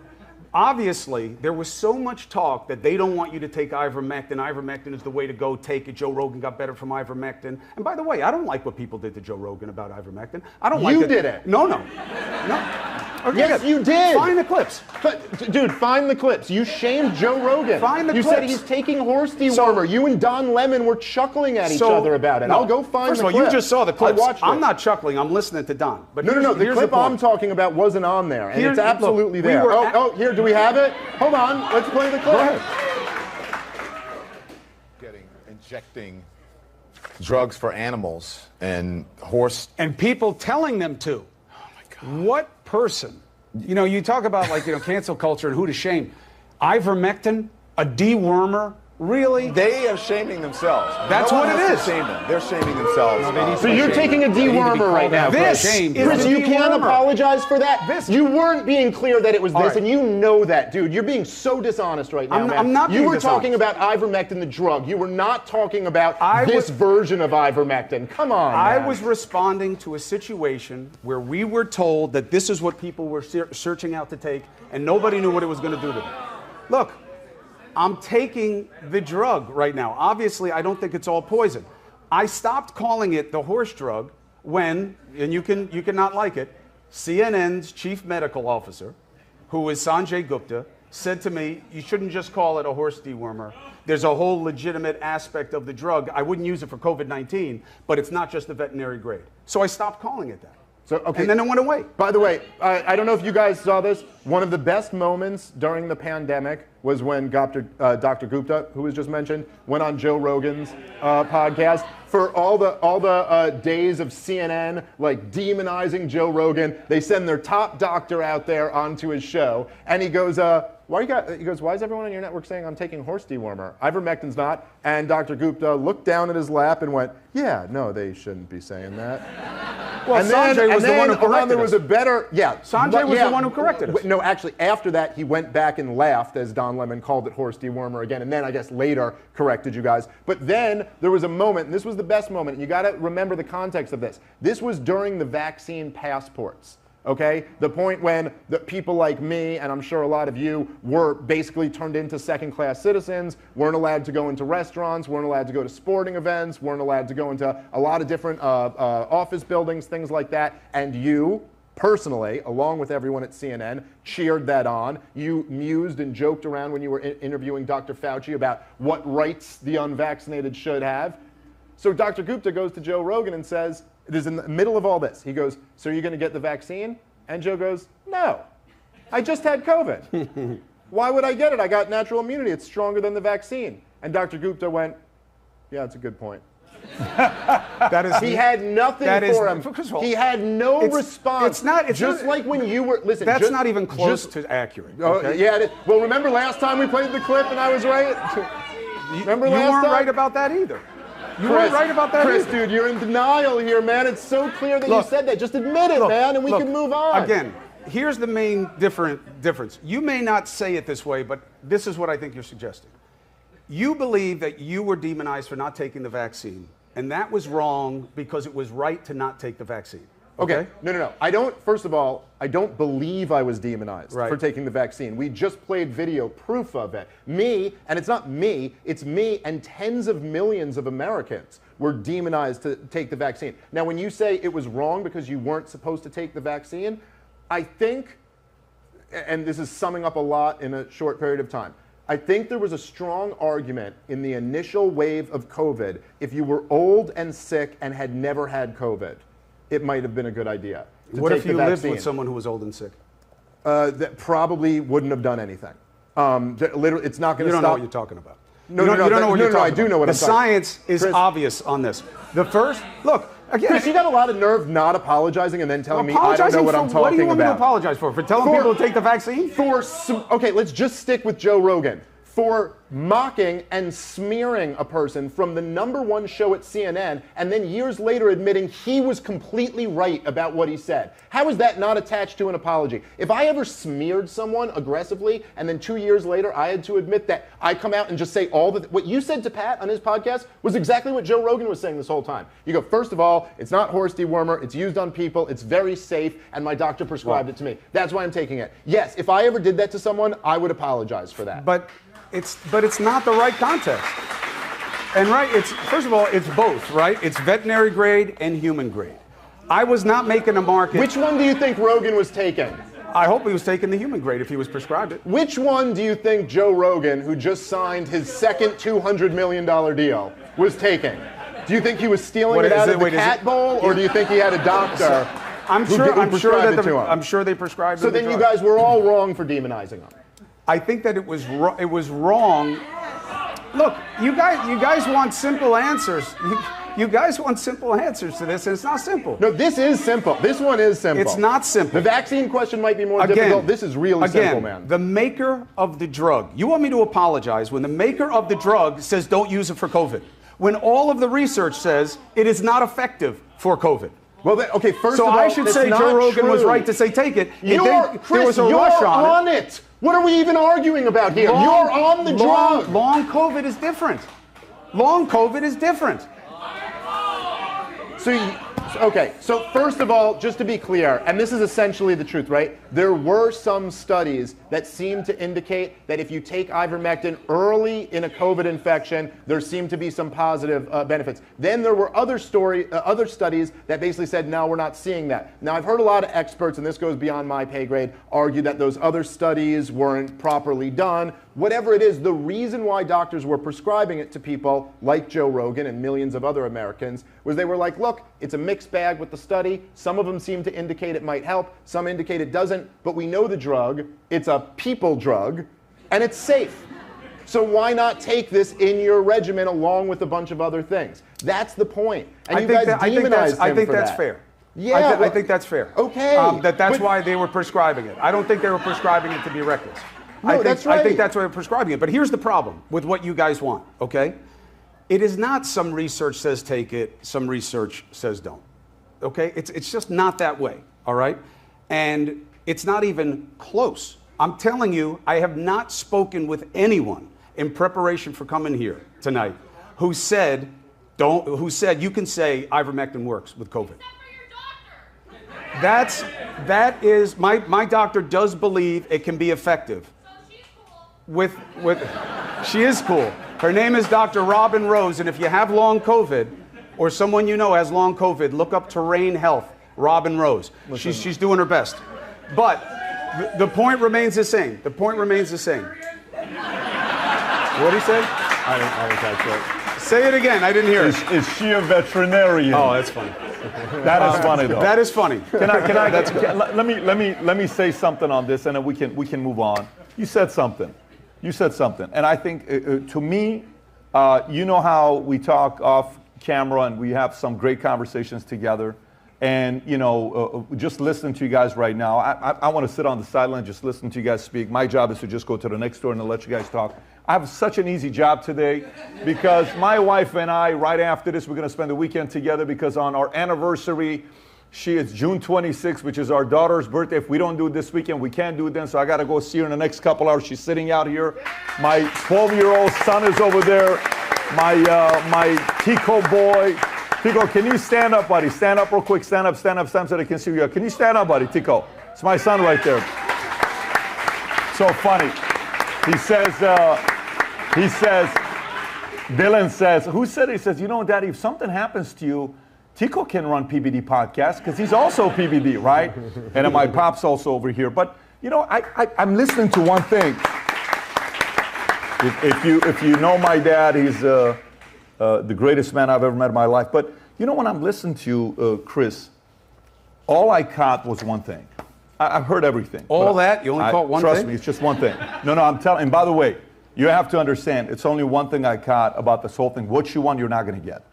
You said something. You said, in this world, if you apologize, they will never let it go, and they'll always come back. Look at Trump. He never apologizes. So what that makes me think about, you either are following Trump's lead, then you agree with what Trump does is right, so you want to be like Trump, to say, I want to, and I'm just, I'm telling you this as a brother, you're like, hey, that's what Trump said. Or on the other side, you're like, man, say if I go the other side and I say I messed up, then these guys are going to come after me for the rest of my life. If you go back and look at data on what happened with Joe when all the Planet of the Apes stuff that they came out, I don't know if you remember that when it came out with Spotify, Daniel Ek defended him. He came out and he made a video. I don't know where the video was by his cold. It was somewhere outside. He's just making a video and talking openly. And it's like, we shouldn't have done that. You shouldn't have done this. You shouldn't have done this. You know what the world said? You know what? Freaking A. Good for this guy for apologizing. Are you kidding me? You're talking about the stuff in his comedy act? Yeah. And the racist stuff. Well, I mean, all the stuff that they put together saying, I listened to some of the stuff. But that's what they made him apologize for. Well, it's not about that's what they made him apologize for. No one made him. He apologized for it. But the point You don't think that the money he was getting from that company came with them having leverage over what he apologized for and what he didn't? I happen to know about this, and he's a good friend of mine. Joe Rogan is the boss of bosses. He could have done whatever he wanted to. And he apologized because he felt bad about it. Yeah, that's the truth. So then if what you say, what you just said right now, you're saying the bosses made him do that, then the argument goes with you to say the bosses made you defend the vaccine and go up against the ivermectin because the bosses paying you made you do that and you didn't do that. Is that correct? No.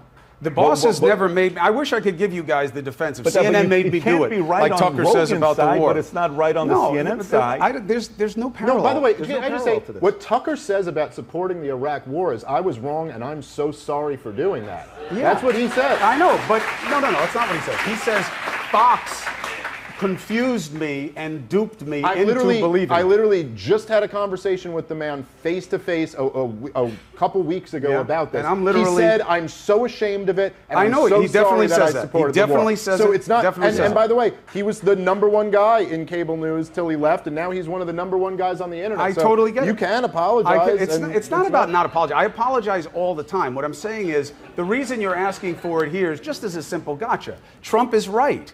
That if you apologize in this dynamic, well, let me ask this. That's all they want. Let me just ask this and save everybody time so we can go to the next 4 topics. Is there anything you regret when you did during that time? Yes. So here's what I would have done different. 1, I would have never been on TV, even though it's the thing I get thanked for most in 25 years of doing this. I would not have been on TV when I was sick. It extended the illness. I think it may have been why I wound up having these extended symptoms, because I didn't let myself beat the fever. I should have done that, okay? 2, I wish that I knew then what I know now about watching what was happening in the country with the 2nd, 3rd, and 4th iterations of the virus, because things changed. Now, I'll give myself a little bit of a defense in that I wasn't on TV for a year of this, but I was there when it started to change. We saw breakthrough infections, and what that meant was there was an opportunity for me to say, wait a minute, I thought there wasn't supposed to be any infections. And there was a messaging mistake that I didn't know better than to say, but now I do. What Rachel Maddow has that gotcha clip on her all the time where she says, you get this and you don't get COVID, you'll never get COVID. That was never true, but that is what we were told. And even the scientists who were working in Operation Warp Speed had confusion about this. The vaccine always worked the same way, which was you don't get enough of viral buildup to get very sick or die. And they assumed, and it was this way in the beginning, that because you don't get a lot of virus, unless you're a super spreader, you won't be as contagious for other people. But that changed.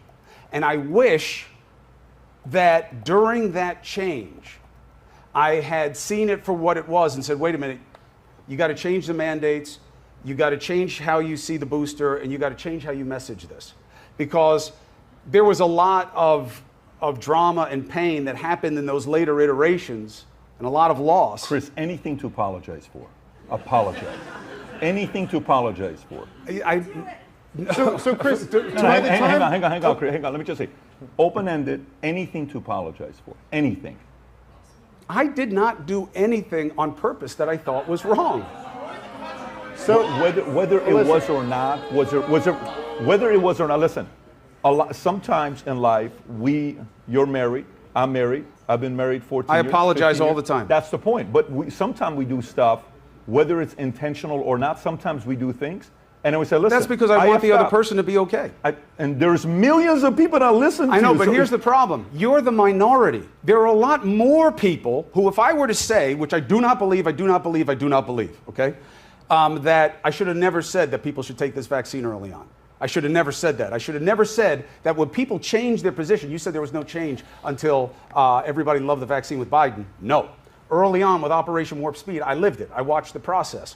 Everyone was celebrating that Trump got this done. All the Republicans were celebrating it. That's why Kamala Harris said what she said. She was playing stupid, petty politics and saying, I won't take any vaccine that's Donald Trump. That was stupid for her to say it. Then it switched. And the same people, the clip you have with me and Byron Donalds, who I respect as a lawmaker, I love having him on the show. I like to hear his name in the conversation about being VP. He went from, vaccine is great, amazing that Trump did this. I got it, my wife got it, this is awesome. To all of a sudden, I don't know about this vaccine. All that changed was that Biden came in. That's what I was attacking so vehemently. I make no apologies for that. If you're this hung up on the ivermectin thing, here's my problem with it. I don't like that Joe Rogan got beat up for taking it.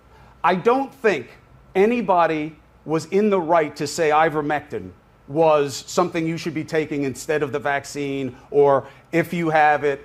We don't know that that's true. Even the maker of it says it. So do I like that Joe Rogan got beaten up? No, I don't like it. And to the extent that you beat him up, but you're saying it like someone else did it. It was you. But here's the thing. Here's the thing, okay? I mean, you didn't beat him up. You don't want to fist fight Joe Rogan. Here's the thing. I don't, listen. I like what Joe Rogan does. I respect his success. I'm certainly not afraid of him, okay? What I'm saying is... That's a good, that's a good way to get a spin kick in the chest talking like that. Well, that's his choice. My choice is to say this. I don't like that he was demonized. But for me to say, hey, you know what? Nobody should have come after him for putting it out there that ivermectin was what he was taking and that's what you should do, because the research doesn't support it. So it's not right for me to say that. Listen, the research that supports the shot is a two-part answer. That emergency use authorization, they need to go back and review why it got it. And they're never going to do it right now, to a bit of what Pat was saying. Right now, here's what you have. Blame versus silence. You guys are the blame side. I want apologies. I want a reckoning. No, I want honestly, this. I want that. I don't take it that way. But this is why they won't talk about it. I'm telling you why they won't talk about it. Hear me out. Hear me out. I'm telling you, my dad told me something one time. He says, listen, be very careful when everybody says good things about you, because one thing in America is they'll turn you into hero overnight and they'll turn you into zero overnight. Yes. Then he said the following. He said, but this is the great thing about America. What America loves more than anything else is a redemption story. They want to see you make a comeback. They want to see you go from here you are, fall, they kick your ass, then you're like, I effed up. You know what? This is America. Most of us are Christians. Come back. We believe in forgiveness. And then you can make some kind of a comeback that may take a few months and a couple of years. But then they're like, okay, what? We all make mistakes. Pat, that's the opportunity. Pat, I don't see that opportunity. Here's what I see. I understand you don't. But I got to tell you, here's why. Because you believe that the way you see it is the only way to see it. And that's not the way it is. No, but okay? I disagree. No, I disagree. I disagree. And let me tell you why. Tell me. You said, out of everything we've been going for an hour and 25 minutes, out of everything that's been said for an hour and 25 minutes, you said, I'm so sorry. Fauci's going down. No, I am so sorry. You said out of an hour and 25 minutes, you said, I think Trump's right for not apologizing. As a tactic. And you're using his tactic. You're using his tactic. I did not do anything that warrants an apology. Okay, can we go over some more? No more? Guys, we're moving on. We're not staying on this thing. The only thing I'm saying is the following. You know when you're sitting here saying, they can't say this and the ivermectin this and they didn't have the research and they didn't have the research. Dude, we have 9 months on COVID and everybody's talking about taking it. And we're being forced to take in all this other stuff. We didn't have any research on this thing. Warp speed, the whole levels to be able to go, no, yeah, go ahead and take it, guys. If you don't, shame this is. So that's a mistake, bro. That's a mistake. And then at the same time, like if you screwed up, boom, let's move on and go. At this point, I know it's not going to happen. So I want to give a quick shout out to one of our sponsors. Can you please have a guy named Tucker, who's our sponsor here? He's got a couple of words to say. Go ahead. life since I was doing the same thing. I wasn't working on a construction site when I was 25. I was in the political media in Washington. And I stayed there from 1991 to 2020. So you'll hear it. I look back at myself and I'm like, I can't believe, for example, I supported the war in Iraq. Why did I do that? Now, I think to my credit, I went to Iraq in 2003 and realized I'd been completely wrong, and I said so. I didn't continue to lie, but I did go along with things I was uncomfortable with. I didn't ask difficult enough questions, and I wound up supporting something that was really bad for the United States and evil, in my opinion. So why did I do that? Part of it was I was young and stupid. Part of it was, I think, if I'm being honest, this was not conscious, but it's still true, I felt vulnerable. You know, I had, at the time, 3 kids. I've got a mortgage. Like, do you really want to pick a fight with everybody when you're 31 and you're just trying to, like, pay tuition and keep your shit together? Maybe you don't. And I think it's an age thing to a certain extent. Like, at a certain age, whatever it is, if you're in the same business and you feel like you've sort of done what you set out to do, you're like, I don't really need to impress anybody at this point. I'm not, in debt. Speaking for myself, I'm not rich. I will never be rich. I'm pretty sure of that. But I'm not in hock to anybody. I don't owe anybody anything. And my kids are grown. So it's like, why would I ever lie? I'm just in a different place. And so Okay. So, by the way, if you read into what he said, I played along because I didn't want to go up against everybody. Right. Because I needed to make money. Because I had to support my family. Because I had to go. And this is a guy that his show flopped on MSNBC. They were not watching it. I think he was before Mad Hour, whatever the show, the timing was that they had to move on and come back and make a resurgence, and boom, goes and becomes number one, 3.3 million viewers on a nightly basis, does well for himself, makes his money, and now you know where he's at right now? You know what he's got? You know what he's got right now. Oh, let me tell you what he's got right now. He's got this thing. This the only thing in there that he kind of went like this a little bit too quickly. He's got this thing called FU money. Yeah. You know what I'm saying? I think he's had it a long time. And Joe has this thing also called the FU money. And it's funny that both of them had to kind of go through the process of that to have the FU money. And I think it's a great example for us to do that. Now I want to transition to other stories, but here's what I do want to do.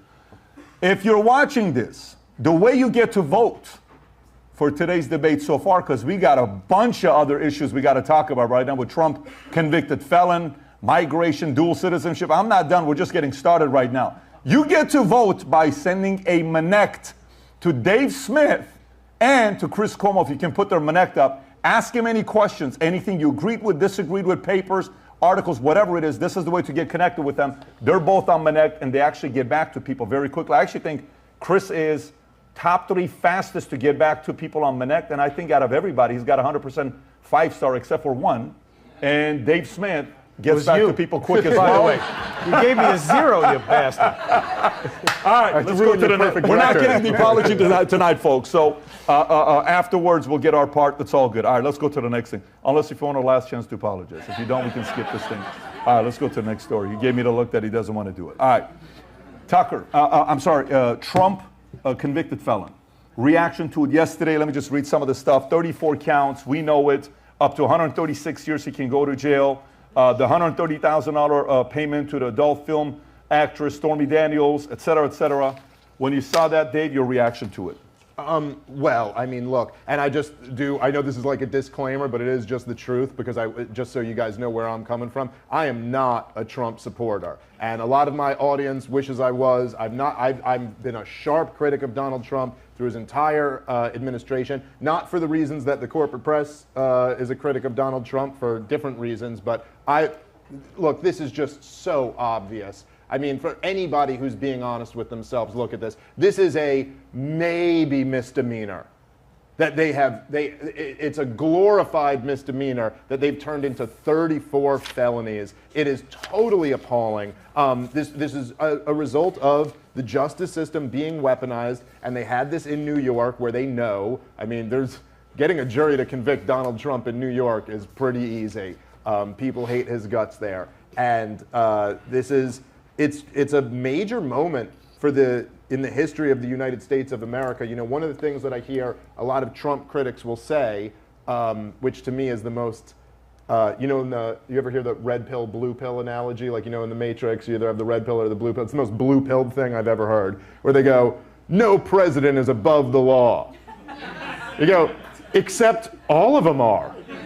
You know what I mean? Like, all previous presidents are above the law, and there's been major crimes committed by presidents throughout the entire history of the United States of America. I mean, obviously, people know that George W. Bush and Dick Cheney instituted torture. Barack Obama had American citizens drone bombed without charges pressed against them. I mean, there's all types of things that you could prosecute former presidents for, and there's all types of war crimes that you could prosecute Donald Trump for.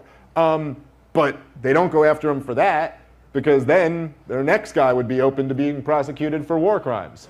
So they're going after him for every little thing that they can get. It's look, the United States of America, our government has done some bad things in our past. We've lied the American people into wars many, many times, many times. World War I, Vietnam, Iraq. This is something different. We've never done this before. We've never weaponized the justice system against a former sitting president of the United States who, by the way, was framed for treason by his intelligence agencies while he was president. And now they're weaponizing the Justice Department against him while he is the overwhelming frontrunner to win the next election. It's a truly wild time to be alive. Chris. The reason they don't go after presidents is because of presidential immunity, which they're litigating right now. So the idea of you make war decisions and this and that sounds great, let's get them. It's not how the law works. It's never worked that way, that's why you haven't seen it. I agree with your analysis of this case. I've never liked it. I don't like that Bragg jumped the line because I think that he wound up ruining what was a legitimate legal look at what happened in Georgia, which now I don't know that it's going to happen because of that immunity argument, although I think it will lose. This was a misdemeanor that was trumped up to felonies. To call it 34 counts is laughable because the 34 counts are different checks that were signed to pay back Cohen. This district attorney has no problem knocking down significant felonies to misdemeanors. He did it 70% of the time. Now, the people of New York City can judge him, and if they like the policy, he made an argument why he was going to do that. But the same guy who does that then did this to Trump. He campaigned on going after Trump. And you don't make this case against anybody else. And the same thing goes for the Attorney General in New York. And yes, she went after my brother, so maybe I'm just saying it because she did that. I'm not, but have at it. You don't bring the case of 2 sets of books that you brought against Trump. Did he have 2 sets of books? Yes. Did he have Michael Cohen pay off these ladies and try to hide it? Yes, he did it. Should it have been prosecuted as a felony? Absolutely not. Does it embolden his case that everything that happens in America is corrupt? Yes, and I think that's a big tragedy. So what does this mean to him? My analysis of it is this. The only way it hurts him is if in specific states, people who are called persuadables right now, which is really not fair because what they really are is, in my interviews with these populations, I don't know which one of these is more frightening to me. So I don't know yet. That's not really a persuadable. A real persuadable is, I like what Dave is saying, but not 100%. If Cuomo could help me a little bit more on these issues, I may go for him. That's a persuadable. This is just people who are just so disgusted. They don't know which way to go. This may move the needle in states with that population in a way that could hurt Trump. But I think he's going to raise a lot of money off it. He already has.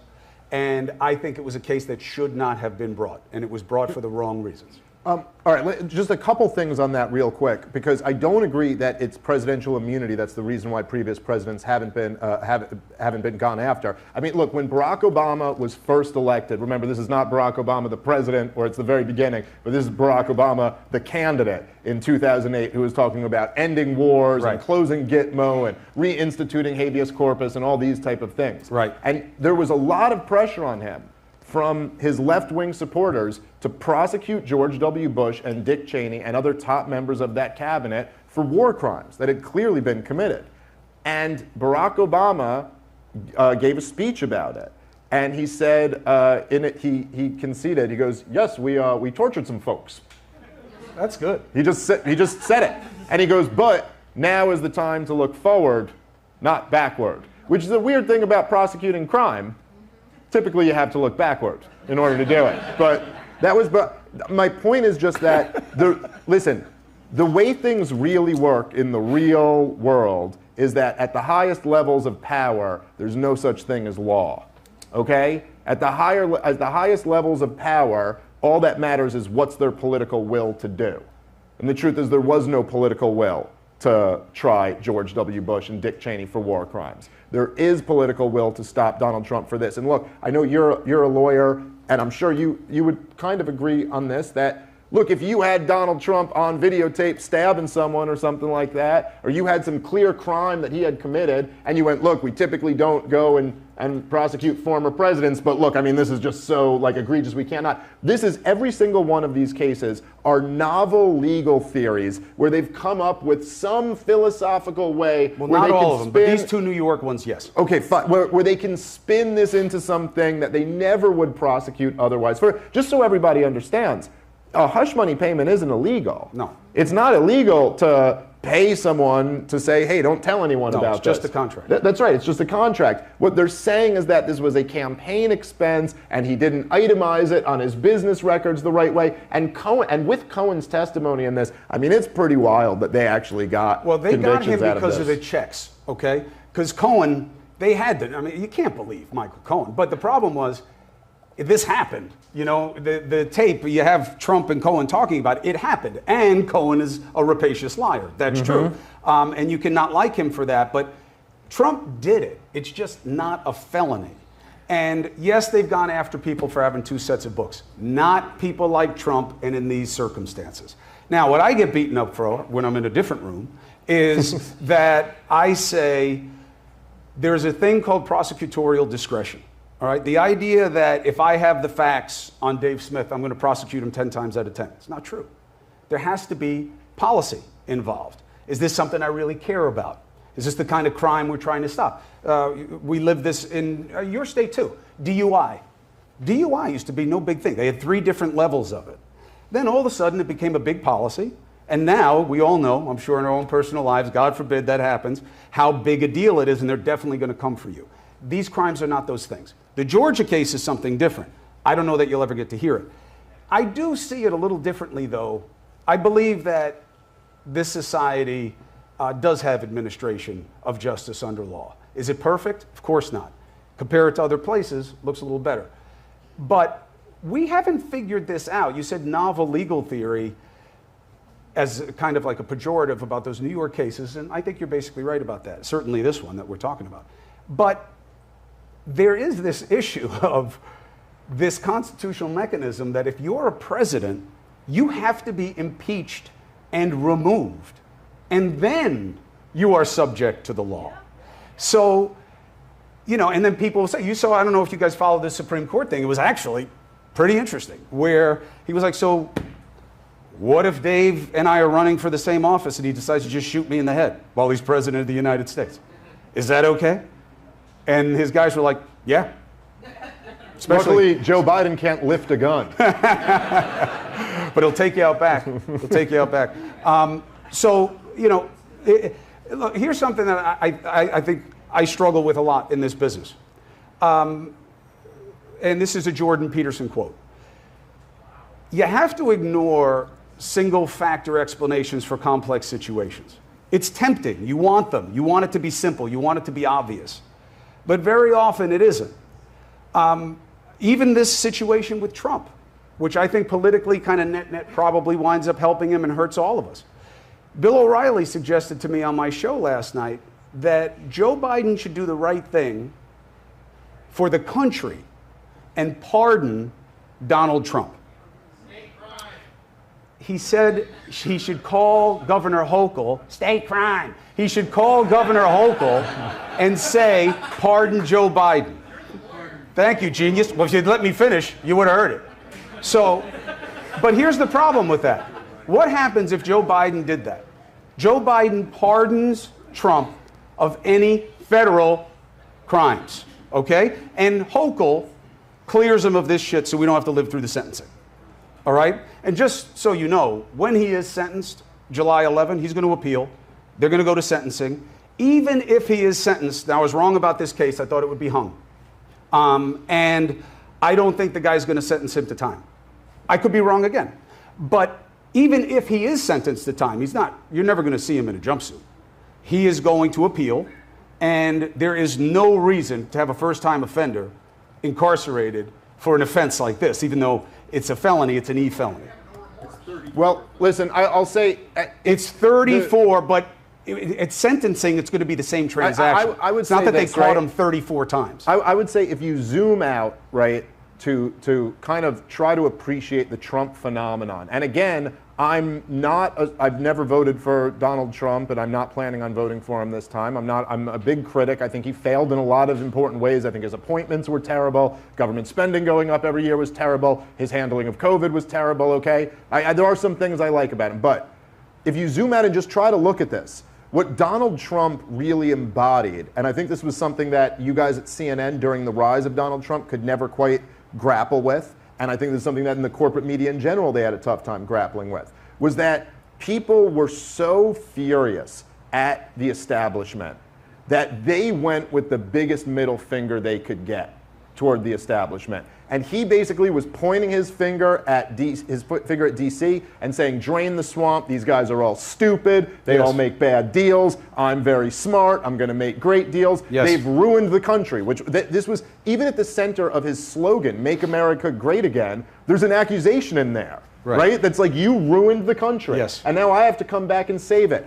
And this made everybody in the political and media class so furious that they lashed out and attacked Donald Trump. And then, of course, that made him that much more popular with his base, because the whole reason they liked him was because there was a big middle finger to you guys. And it's not like social conservatives thought Donald Trump was their guy. No, you know what I mean? Like, it's not like they were like, yeah, he really believes in Jesus or something like that. They hated him. But then, as he starts pissing off all these powerful people, more so that he has the entire media class against him. Then you have, between the Hillary Clinton campaign, the Steele dossier, and the CIA and the FBI getting involved, they all basically try to frame him for treason. And they do this for years. You don't think Comey gave Hillary a mortal injury near the end of that election? I think he was, yes, I do, but I think he was forced into it. Really? Yeah, I think basically, Why? well, listen, let me just make the point I'm making, and we could get into that if we want to. But as you look at this, so they frame this guy for treason. He ends up beating that, although they certainly boxed him in and he wasn't able to get through a lot of the things he wanted to. Then, in the year 2020, you have what is close to a color-coded revolution as you can get in the United States of America, between the protests in the streets, the attempted false flags like they did with Governor Whitmore, the October surprise, trying to frame Donald Trump supporters, like this is what the anti-lockdown Trumpers like. They overhaul the way we do voting in this country, feel however you feel about that, and Donald Trump is removed. Since then, he announces he's coming back running for president, and then the Justice Department is weaponized against him. His home in Mar-a-Lago is raided. All of these cases come down against him. I know Tucker Carlson made this point once, but we are escalating here. You kind of wonder, if you map this thing out, where exactly are we going? And it seems to me, from my perspective, that the most powerful people who really run the government, and this never comes up on CNN or MSNBC or Fox News, but shocker, American people who are actually a lot smarter than the people at those networks think you are. Did you know that the government isn't run by democratically elected officials? Were you aware that there's shadowy three-letter agencies that have much more power than the democratically elected officials? Well, those people are letting you know that Donald Trump is not acceptable, and he will not be president of the United States again. Now, what they're prepared to do to make that happen, well, yeah, that's the big question. We'll see. I wouldn't put anything past him. Look, I don't know about them. I've been doing this 25 years. I'm still trying to get my head around the idea that the FBI is a bunch of lefties. I can't tell you. They're not lefties. I can't tell you how different that is than my experience. Good men and women do the job for the right reason 9 times out of 10. I never really had a good relationship with the FBI until Trump was president, because all of a sudden he started attacking all the institutions, in my opinion, unfairly in a lot of cases. And all of a sudden I was defending these people who I always hated because they would never give me any information about their cases. I think there's too much at CNN defending the institutions, Maybe that's not the job. Well, I'll tell you what, it was a weird, look, that's a good argument to make. And it was a weird situation to be in, because I've never had anybody in power attacking everything around them unless it served his purposes in the moment. And it was definitely very odd, even though I had a very strong indication going to those rallies that we were missing the value of his celebrity and how important it was for people to have an agent for their animus. And I thought he was going to win, and I was right. I thought he was going to lose. That was pretty easy. I mean, the election wound up being very close, but he was in bad shape, and people wanted him out. So that wasn't. I think this time he's got a very good chance to win. I don't know about Trump's got a very good chance to win. Of course he does. If there was a fair election held today, I think there's no question Trump would win. I'll tell you what, though, I don't know, because it's going to be very close, and unfortunately, the election comes down to about 30 counties in the United States, and there's only one reason for that, and it's something that you probably believe more than I do. The party structure in this country is not a creature of the Constitution. We all know that, right? It's not a creature of law. It's just a tradition. It's a choice. The problem is it's a club structure where everybody in power has got to be in one of the clubs, right? That's the problem that the GOP is dealing with right now. You can't say you don't like Donald Trump because you're going to lose a primary, because very few people vote in primaries. The state party controls the primary, and they're going to beat you because he's going to cut their money if they don't come after you. And I'm not faulting him for that. That's the way the game is played. If I could wave a wand, and not deal with anything that matters to all of us, like the health of our kids and our families and stuff, but our collective polity, if we could get rid of the two-party system in this country, we'd be in a way better place. And here's why. I'm not a huge fan of polls. You can't find a poll where you won't find 3 out of 4 of Americans have the same concerns. 3 out of 4. Common concerns about what you want to see happen, what you like, what you don't like. It's never on the agenda. It's never discussed. One of my problems with this case is we got at least 2 weeks now of lawfare coverage. And 2 more weeks where nobody's going to talk. We're not talking about long COVID, that's for sure. We're not going to talk about any of these things that happened during the pandemic. Nobody's going to bring it up. Bobby brings it up. When Bobby comes up, when RFK Jr. comes on the show, he says he would be in favor of enlisting a pandemic review. I have not gotten a response from the Trump or the Biden campaigns about it. And I don't blame them. If I were them, I would want to move on also. But if you could get rid of the two-party system in this country, I'm telling you, you'd be in a much better place. Okay, so let me give you a couple dates here. So the date that they put it for the judge is when? July 11th. July 11th. Okay, the debate is June 27th. Yeah, the RNC is, I believe, 4 July days after 15th, that. Yeah. Right? How much do you think it's intentional for them to put the hearing 4 days before to make it unpredictable that maybe, just maybe, they're watching right now? Democrats would only do this assuming this is going to hurt Trump, right? Right. But reports just came out, Rob, if you can pull up the reports from CBS. In the month of April, he raised $50 million, right, compared to $25 million Biden. Just in the first 14, 15 hours of what they announced, he's raised $53 million. Yeah. I'm not surprised. You guys hear that? $53 million he's raised in less than 24 hours, okay? And this could end up being a $200, $300, $400 million next 4 weeks. Well, with this trial, they've undone all of the re-examination of Trump of the last, let's say, year. People have been watching what's going on and figuring out what's going on, watching how he's behaved.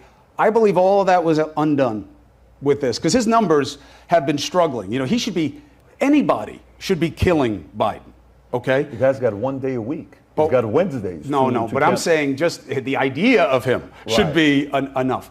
But all of that review that had kind of mitigated his strength in this country has been erased by this. I'm not surprised he's raising the money. You can get ready to boo in 3, 2. I don't believe they timed it out to make people think he's not going to show up at the convention. You don't think they timed it out? I don't. I mean, this is a very typical calendar. Okay. I mean, it's a position to take. They could have done it. Well, that's true. Nothing about the case is typical. That's true. I just try very hard to take things on their face with these things. And very often the truth is more than enough. What's going to be obvious is going to be more than enough. If they sentence him, it's just such a bad policy move. Now, I know that when I look at my phone, it will light up. Though luckily, most people in the center and left haven't hooked on to Patrick yet, but they will. They will. Because if you want to hear voices and selection, very few people deliver the way he does for Valuetainment. So they'll start. So the clips will come out, and then the left will attack me for suggesting that there was something, that this was different because no one's above the law. And he did it. And he finally get what he deserves and blah, blah, blah. Because I've been getting beaten up for weeks during this trial, which, by the way, is okay. You're a smart guy, and I'm not condescending to you. I like what you do, and I like where you're coming from. It's kind of weird being a libertarian in our system. You don't really have a home, but it does kind of give you an out whenever you want because you don't have to be part of the other two. But, for me... Yeah, I get to just be right about everything. Yeah, that's true. It's true. There's a convenience in never having to own any of the conversations. But what I'm saying is... No, I mean, listen, Chris, I own my track record. I do a show 3 days a week. I've been doing it. I don't know how many of you guys listen to it, but I've been doing it through...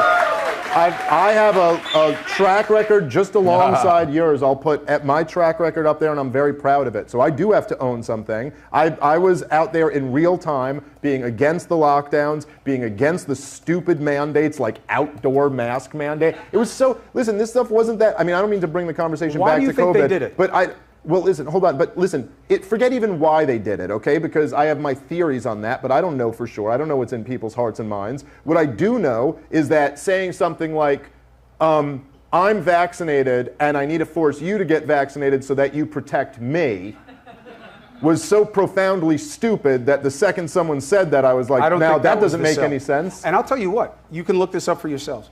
There have been multiple studies that show, first of all, just some basic things, right?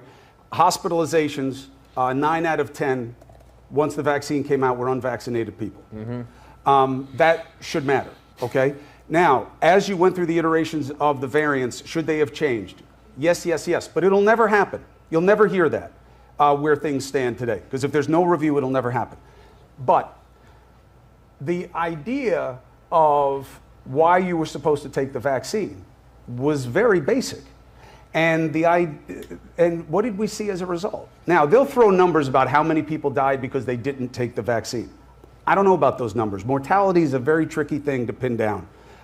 You died with it, you died from it, I don't know. But here's something that really bothers me. Matching counties, right? Because, kind of matching where people are, you're going to have some kind of general sense of lifestyle, okay? Republicans, unvaccinated, died in disproportionate percentages. Listen, I don't want it to be true. The data is what the data is. And there are 5 different studies on this. Now, die, again, is a tricky thing because, well, is there over-indexed for obesity, heart disease? But they were taking them from the same areas. And it bothers me that it became a politicized decision. And you can't say it didn't. That's what it was. All of these things became politicized. That's what pissed me off. I didn't go after Byron Donald because I wouldn't go after him anyway. I like having him on the show. I think he's a future of the GOP. I think he's a good guy. I think you guys should take a serious look at him in your state. But you just switched because it was a different president. That's all that switched. The whole dynamic switched. That was my beef about that. With the later variants, we really had mistakes made in my opinion. Now, a lot of them will disagree with me and say that's not true. You don't know what you're talking about. You're not a scientist. It still did what it was supposed to do, and the boosters made up the lag. I don't know that that's true. And they are doing very little to find out what the vaccine is doing in people, and they're doing very little to find out what the virus is doing in people. And all the research that's coming out is saying those are our 2 biggest issues health-wise that we're dealing with. Well, Chris, I really hope you read the book that I just gave you, man, because it destroys all of these arguments. Look, the truth is that, and the evidence is overwhelming at this point, okay? Like, you can go through this. It is just pure science, pure facts and charts. All of the lockdowns, you can't find any trend if you look at the lockdown states versus the not lockdown states, or the lockdown countries versus the not lockdown countries, the counties where there was mass compliance versus the counties where there wasn't mass compliance, the counties where there was more vaccine passports versus where you can't find any trend in any of it. The truth is that the virus did what the virus was going to do, and none of these government policies did a thing to slow it down. But you don't think that hospitalizations went down because of the vaccine.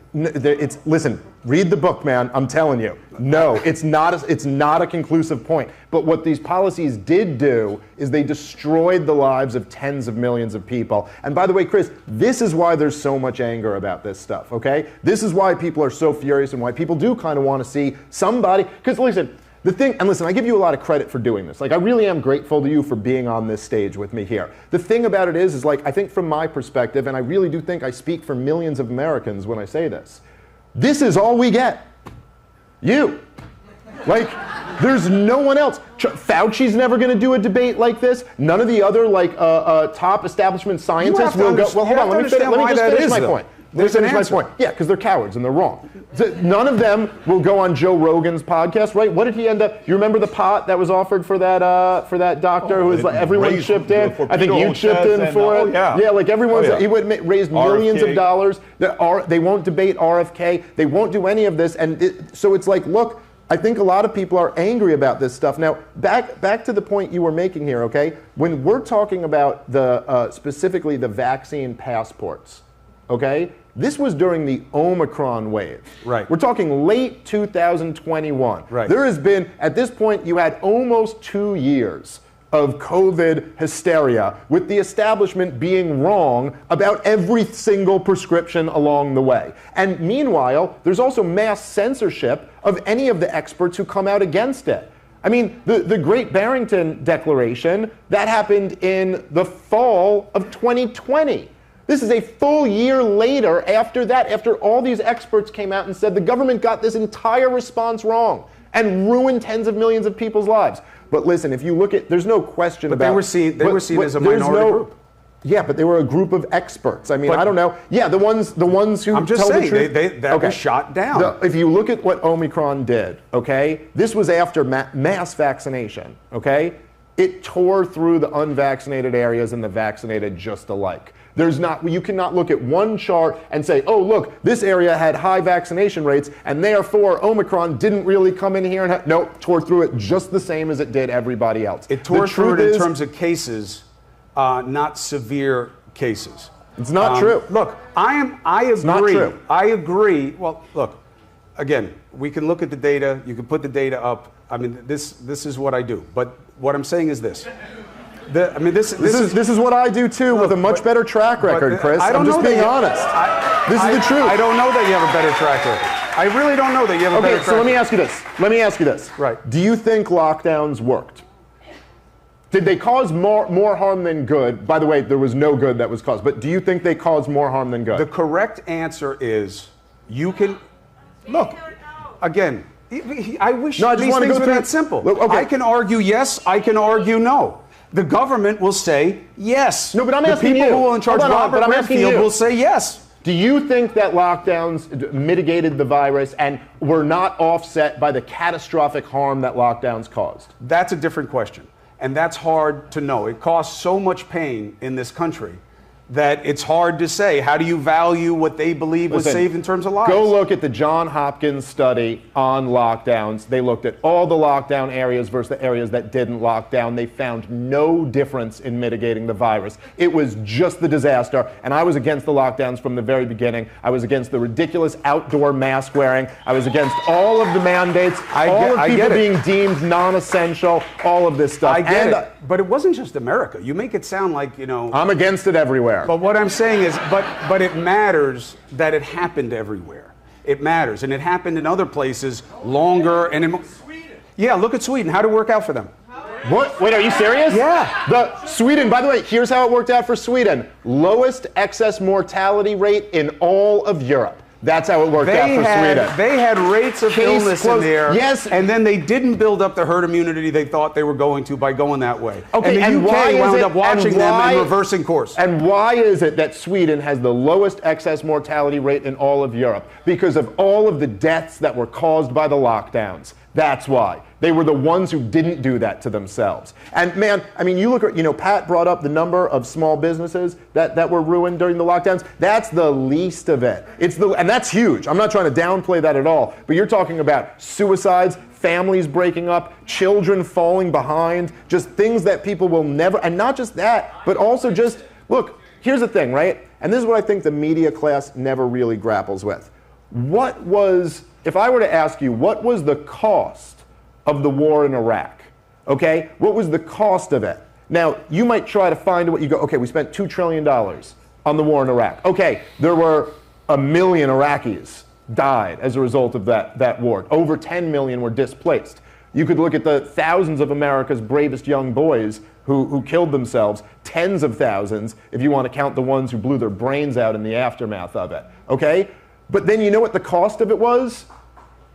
Everything that we're living through today in our country.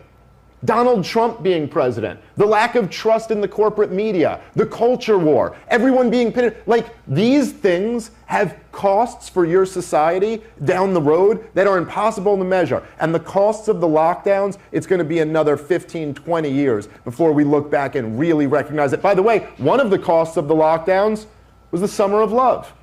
The riots that caused billions of dollars in property damage across you remember the fiery but peaceful riots of 2020? Yeah, I was in them. There was, that was a cost of it. I mean, those riots didn't just come out, and it wasn't just a coincidence that they came on the heels of 3 months of lockdowns. Anyway, I'm just saying that, Look, I'm just telling you, the people that I talked to who made these decisions stand by them and say, I believe it. But here's the thing, and again, I'm sure Dick Cheney stands by the war in Iraq too. The whole party does, by the way. We went into the wrong country, and you talk about censorship, which is definitely something that is real and is getting more difficult to see. When we started reporting that yellow cake wasn't real, and Wilson came out and all that stuff happened, Bush came out and said, you're hurting operational security on the ground by seeding this stuff. The American people stopped watching the news. And that's what changed the reporting cycle. So I know what it's like to have people come after you and be censored. I like podcasts. I have a podcast. I believe in this space. I think it's the future of media. I think digital media is the future. But the idea that we're in the same space and deal with the same scrutiny and all those things, they're not. They're different worlds. And I talk to the people that you are talking about. So I have an understanding of what's going on. I'm telling you, they stand by their decisions. Yeah, but I'm not arguing that these people don't stand by their decisions. I'm just saying they're wrong. I'm saying it's easy to say they're wrong, but these people where this is all they do say, if we hadn't done those things, there would have been more death. If we hadn't done those things, it would have been even worse. Here's the problem with this. So I'm saying let's have a review of it instead of, a podcast versus the head of the CDC. The truth is we don't have a panel. Yeah, well, look, the problem with that is that just like the 9/11 investigation, it ends up being a total sham, and none of the that commission was not a sham. That was a good report. They had good recommendations. Remember, yeah, right, exactly. I mean, like as if we actually got to the bottom of it. There's 7 pages on it in there. Yeah, and okay. About the conspiracy theories about Building 7 and what they believe the reality is. It's right in there. Yeah.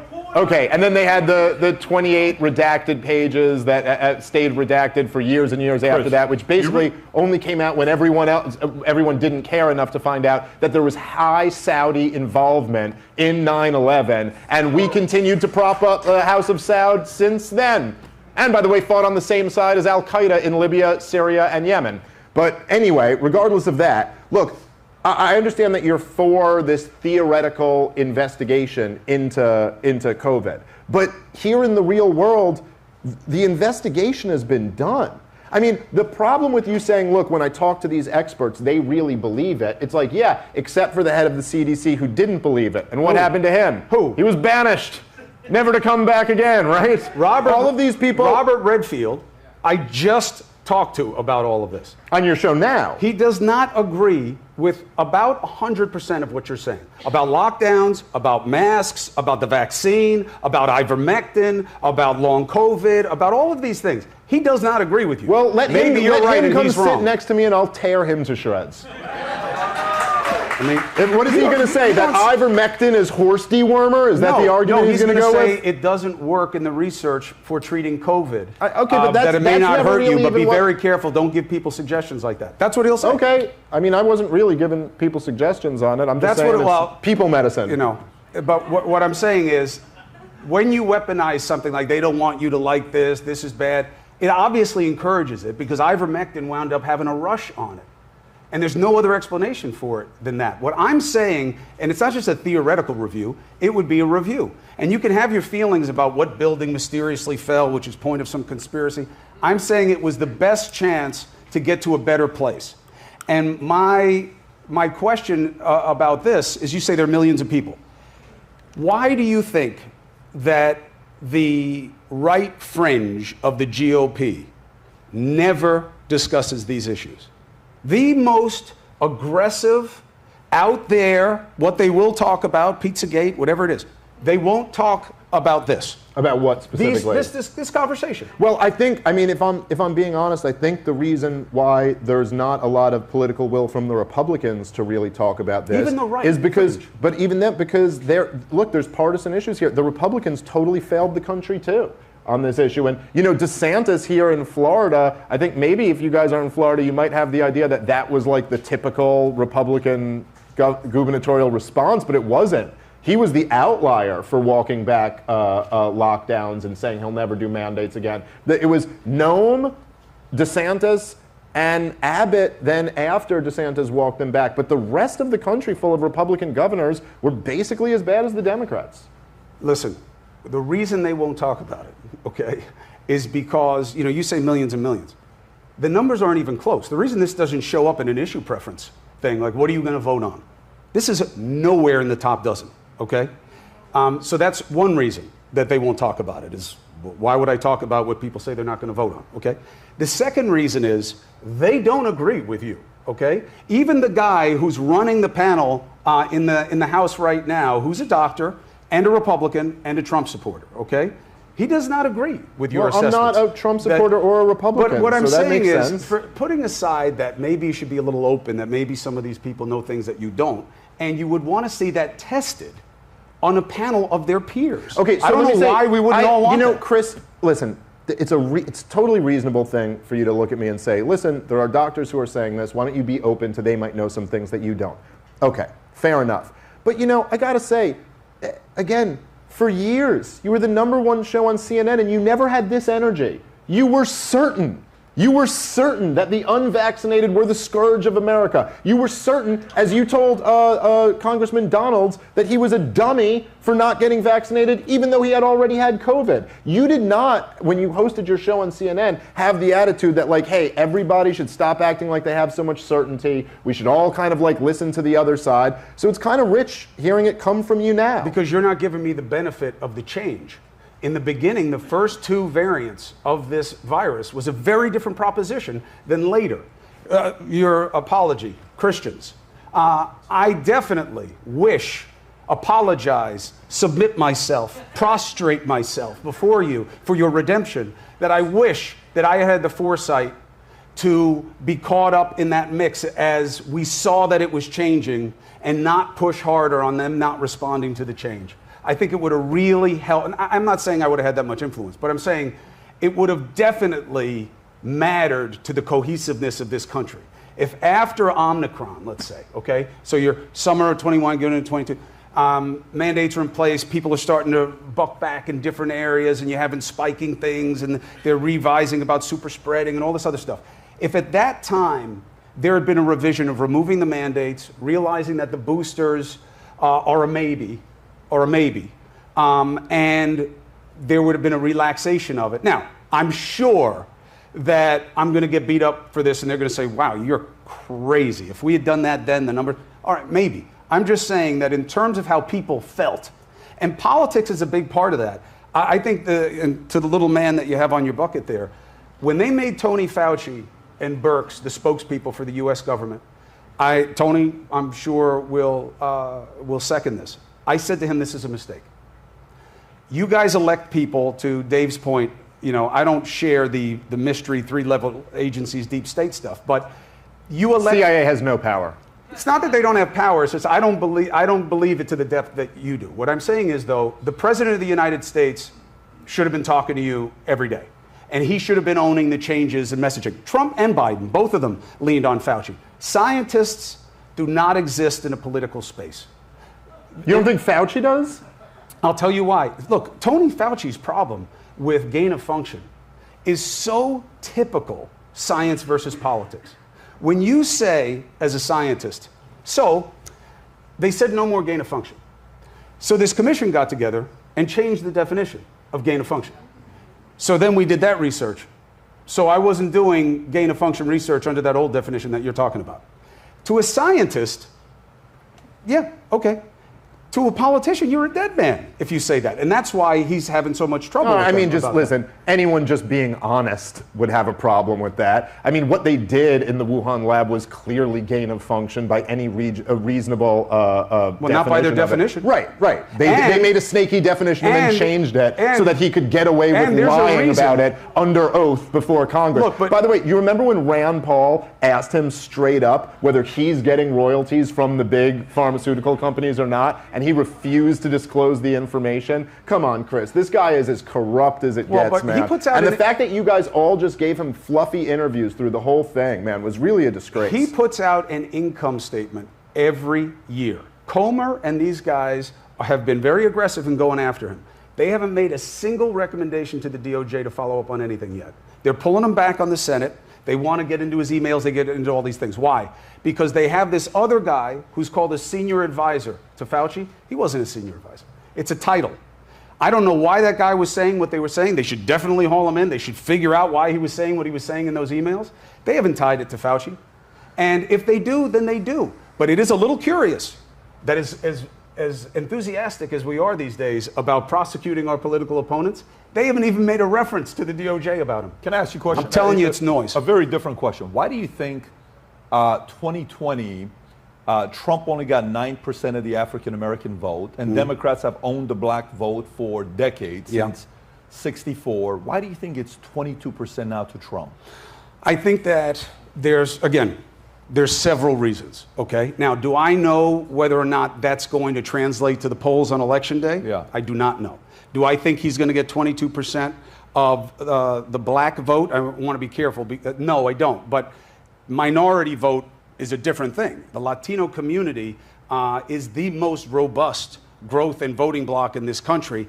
Asian Americans writ large, right? Not just Chinese, Japanese, but that entire region, Southeast Asia included, East Asia included, is also very robust. He gets a lot of those voters also. Why? Disgust is in high demand. People are disgusted. I sit in many rooms like this with people who agree with you guys about nothing, but they match your anger.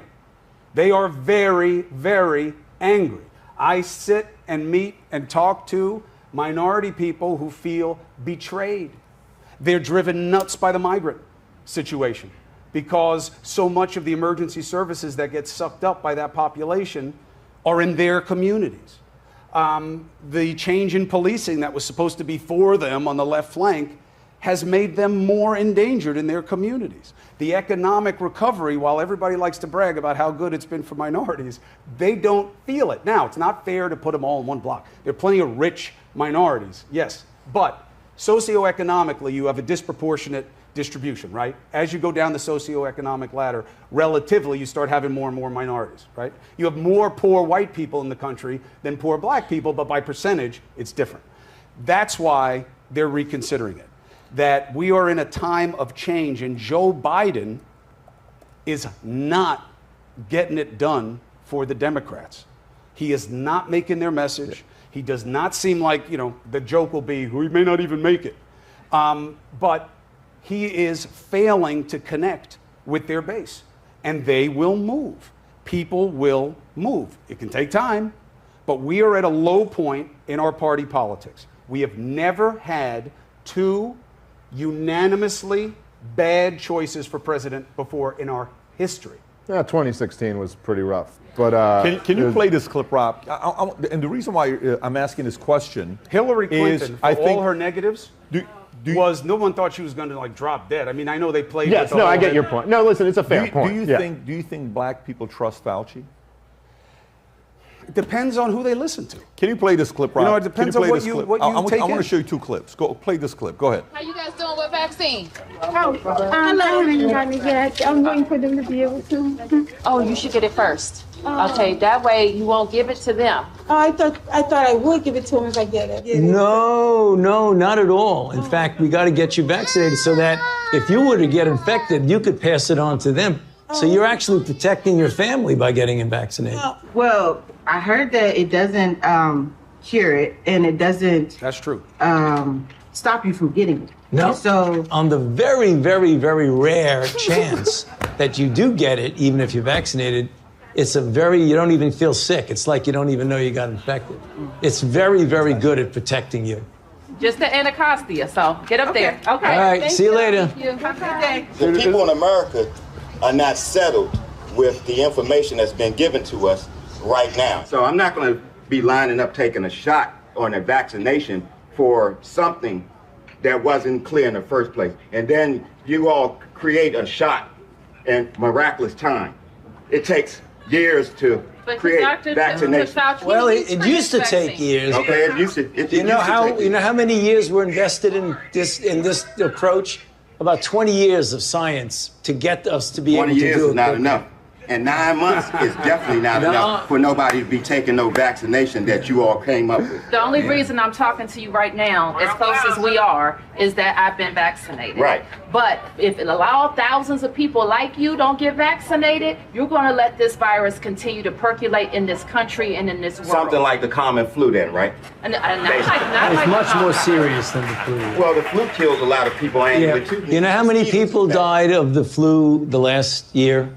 I mean, not this year, virtually none, but the previous year, about 20 to 30,000. You know how many people have died from COVID-19 in the United States? 600,000 Americans. Well, the number that you all giving that died, that's once again, that's you all's number. You gonna pass? Yeah, definitely. Because when you start talking about paying people to get vaccinated, when you start talking about incentivizing things to get people vaccinated, there's something else going on with that. Something else going on. It is something going on. There's something else. You're right. But I'm glad millions of people like me and most everybody here didn't get an. You know what their incentive was? Protecting their health and protecting the city. But I won't keep you anymore. It's okay, because my incentive, y'all campaign is about fear.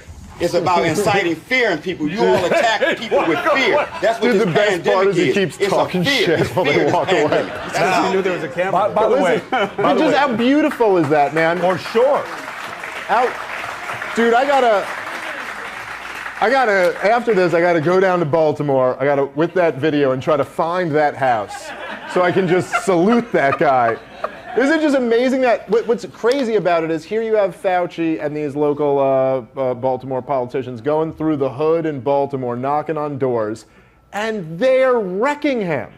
And it's not even like, listen, with hindsight 2020, because at the time they were putting out the video and mocking those, these dumb black people in the inner city don't know what's going on. They were right. And Fauci was wrong. And Fauci was totally... It should be, I mean, you should lose your license. You should be shunned from society. For him to make the claim, to look at somebody when none of the trials and none of the data at the time supported this idea that if you get it, you might get sick, but you won't even feel it. And you can't give it to anybody else. This was nonsense. And I heard, actually, by the way, Jay Bhattacharya, who wrote the foreword to this book, he said at the time, he goes, whoa, Fauci is way overplaying his hand. Like, none of the data justifies him making this claim. It's not none of the data. Here's where they were wrong, okay? They weren't wrong. Here's where it didn't become what they wanted it to be. Look. No, they were wrong. Here's where I know many people who got the vaccine and got COVID and were very sick and gave it to other people. So they were wrong. With the later variants. So do I. I know people too. You'd be surprised. By the way, these are, just to be clear here, just in case, because all this time gets muddled together, okay? Yeah. These are the later variants.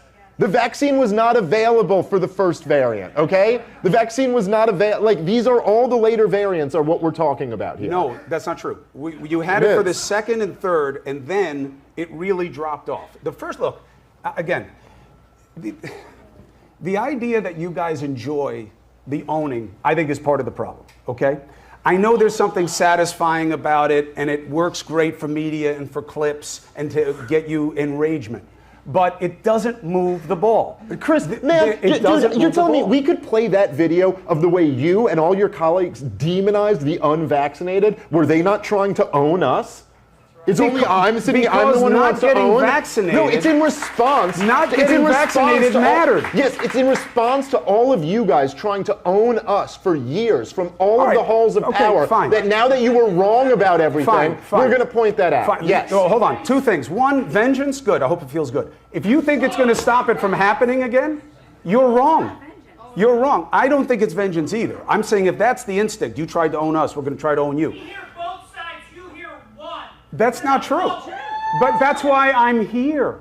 Okay? And that's why I have a show that has guys like you on more than any other show on television. Okay? It is true. They changed the definition of vaccine not for this vaccine. They changed it when they started doing RNA. This is technically not a vaccine because it doesn't make you immune. Now, here's what they got wrong. They do the testing in record time, right, which nobody was upset with when Trump was president, but it gets done. Lots of people They were quiet. 95% they say efficacy. What did that mean? 95% was severe illness, symptoms that you could recognize that may hospitalize you. That's what they didn't have, not sick. They then took that and made it into a cell of, so if you take the vaccine, does that mean like polio, you don't get it? No. That means that even if you get it, you won't be that sick. And then here's the mistake they made. Because you don't have that much virus in you and you're not that sick, you probably won't pass it on to somebody else. And that was a big part of the cell that became less and less true over time.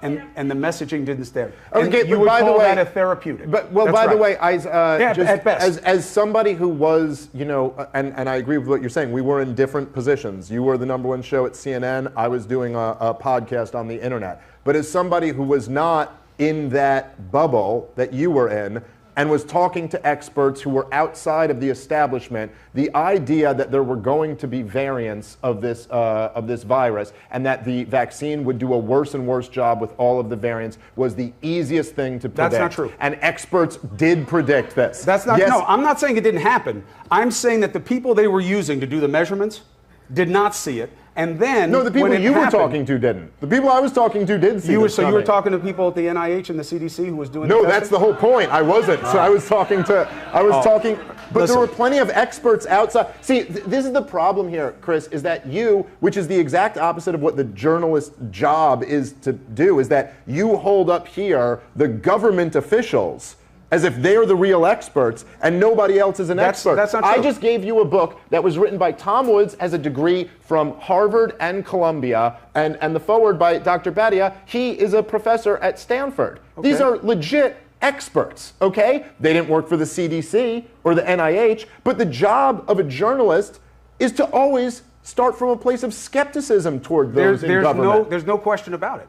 And when we went down and it started to change, I wish that I had been more aggressive about that, and I wasn't, because I didn't see it. Now, I've had a lot of time to read into this, especially because of my own sickness. And I see things that most people still don't know and haven't been reported on. I'm one of the only people who reports on long COVID. I'm sorry you were an asshole. Not bad. Not bad. My point is this. My point is this. I don't need to have these conversations. They don't particularly rate well. I get a lot of criticism from people in power. I get good. That should be a badge of honor, man. You're a newsman, right? It depends on the look. You don't know me, okay? The idea that I am conflict averse is silly. The idea that I don't test power is silly. What I'm talking about here is you're pretending because you can. You have the luxury of not worrying about what happens when you say what you say. I work for a place that will get a phone call from someone that they care about, okay? It will matter to them. And you can say, well, they work for this 3-letter agency that are all, bad Chris, people. If I had, let me tell you something. This is what's really infuriating about you saying that, right? I understand the pressures at CNN where powerful people could make a phone call and then you could be in a lot of trouble. No, it's just an accountability proposition. Here, let's talk accountability. If I had your track record on COVID, I'd be out of business. Period. No one would listen to me anymore. I would have no way of making money. I would argue the reverse. I'd be ruined. I would argue the reverse. Absolutely ruined. If you didn't tell people that there were easy ways to get past COVID and that the vaccine was a joke and everything that happened was a joke, I don't think you'd be in business. I think if you weren't doing these things, I don't think you'd have the same platform because it sells very well in digital media. No, I mean, it's just, first off, I never said the things that you just said. The thing is that, yes, you're right. Me being against lockdowns, against mandates, against the corruption of big pharma, again, yes, that did help me. No, and the sure. vaccine. You don't think people should have taken the vaccine. I already said that I do think there was a group of people early on who should have taken the vaccine. But what is that group? I said already, I'll say it. I think old, sick people who had never had COVID. And the people who were with them? No, I don't agree with that. Really? But I think there was a strong argument for that demographic. By the way, old, sick people who had COVID, probably unnecessary to take the vaccine. Your likelihood of dying after you had already beat COVID once plummeted way down. Natural immunity is stronger than the vaccine, as it is with almost all And by vaccines. the way, it's interesting you're all saying of the studies show that hybrid immunity, which is having gotten it from the virus and also having the vaccine, is the best level of immunity. That's what the research says. It's not true. That's what the research says. Yes, but to say what you're saying, my dad, when we were talking as a family on who should take the vaccine, should not, what are you going to be doing? Here's what we're doing. I'm not taking it. Wife's not taking it. Kids are not taking it. My dad, who's a conservative, took it. And he was 78 or 79 at the time when he took it. I think something like that, right? 4 years ago. He took it and he got the boosters. 2 years later, he got COVID and pneumonia at the same time at 80 years old. Literally. Do you remember that when he got COVID and pneumonia? How bad was it? Yeah, he was bad. But guess what? He's here with us at 82. He's strong. So there's a part of it, I agree. The fact that, for a certain section of a community, Well, I listen, think it but was... and that's a good point, Pat, but here's the thing, in the real world, what was going on, during all those clips that you were showing of them demonizing the unvaccinated, this was, again, to put this in the time frame here, right, this was after the rollout, okay? So after the vaccine was made accessible for everybody in America, and they really did make it very accessible for everybody, and then not enough people were getting the vaccine, and then they started pushing employer mandates and things like that. Ultimately, Joe Biden lost at the Supreme Court with his OSHA mandate, which would have made every mid-size and big company force their employees to get vaccinated. Okay, but at about this point, when there's still some people being hesitant, that's when you see everybody demonizing the unvaccinated. This is a pandemic of the unvaccinated. When they started rolling these things out, okay, so I know someone, a family friend, right? This is a kid who was at a grad school, 25, something like that at the time. They forced him to get double vaccinated, and then the next year they forced him to get boosted a month after he had COVID. This is a healthy 25-year-old. And so, you could talk about, if you want to split hairs, about the people living with a vulnerable person. No, I think if that vulnerable person got vaccinated, that's enough. But there's just no scientific argument in the world why a 25-year-old kid who is already double jabbed, who just had COVID, a month later should get a booster. And yet, on CNN and all the other major networks, they made it seem like that wasn't even a thing. It was just, you're a bonehead, you're an idiot, you're what's ruining this country. And the craziest thing about it was that they were blaming the unvaccinated for why you don't have freedom anymore. They're the reason why all the rest of you guys can't enjoy your freedom, when the reality is, the reason the rest of us couldn't enjoy our freedom was because of the corrupt government who was doing this to us for no reason. And man, it just would have... But that's not true. No, I know it's 100% true. No, that's how you feel. No, that's what I believe is true. They did have a basis for why they were doing it. They believed that the numbers weren't coming down fast enough. They believed that if they didn't get a certain vaccination rate, that it would stay that way and continue to kill people that they didn't want to die. So they pushed it. Now, you can say I disagree with their findings, that's even more reason to have it all reviewed. I'm sorry, Dave, I don't mean it to be condescending or insulting. I don't mean it that way. But you can't really have the confidence that you know all the answers and there's no reason for anybody to tell you any different. I don't agree with that. There are better answers out there that we aren't getting, and COVID is still making people sick. There's a variant flying through Asia right now that's more contagious than they thought it was going to be. It's going to wind up coming back here. I'm not saying there's going to be anything like what we lived through already. There's no will for it. And no politician is going to put themselves into a position where no one's going to comply.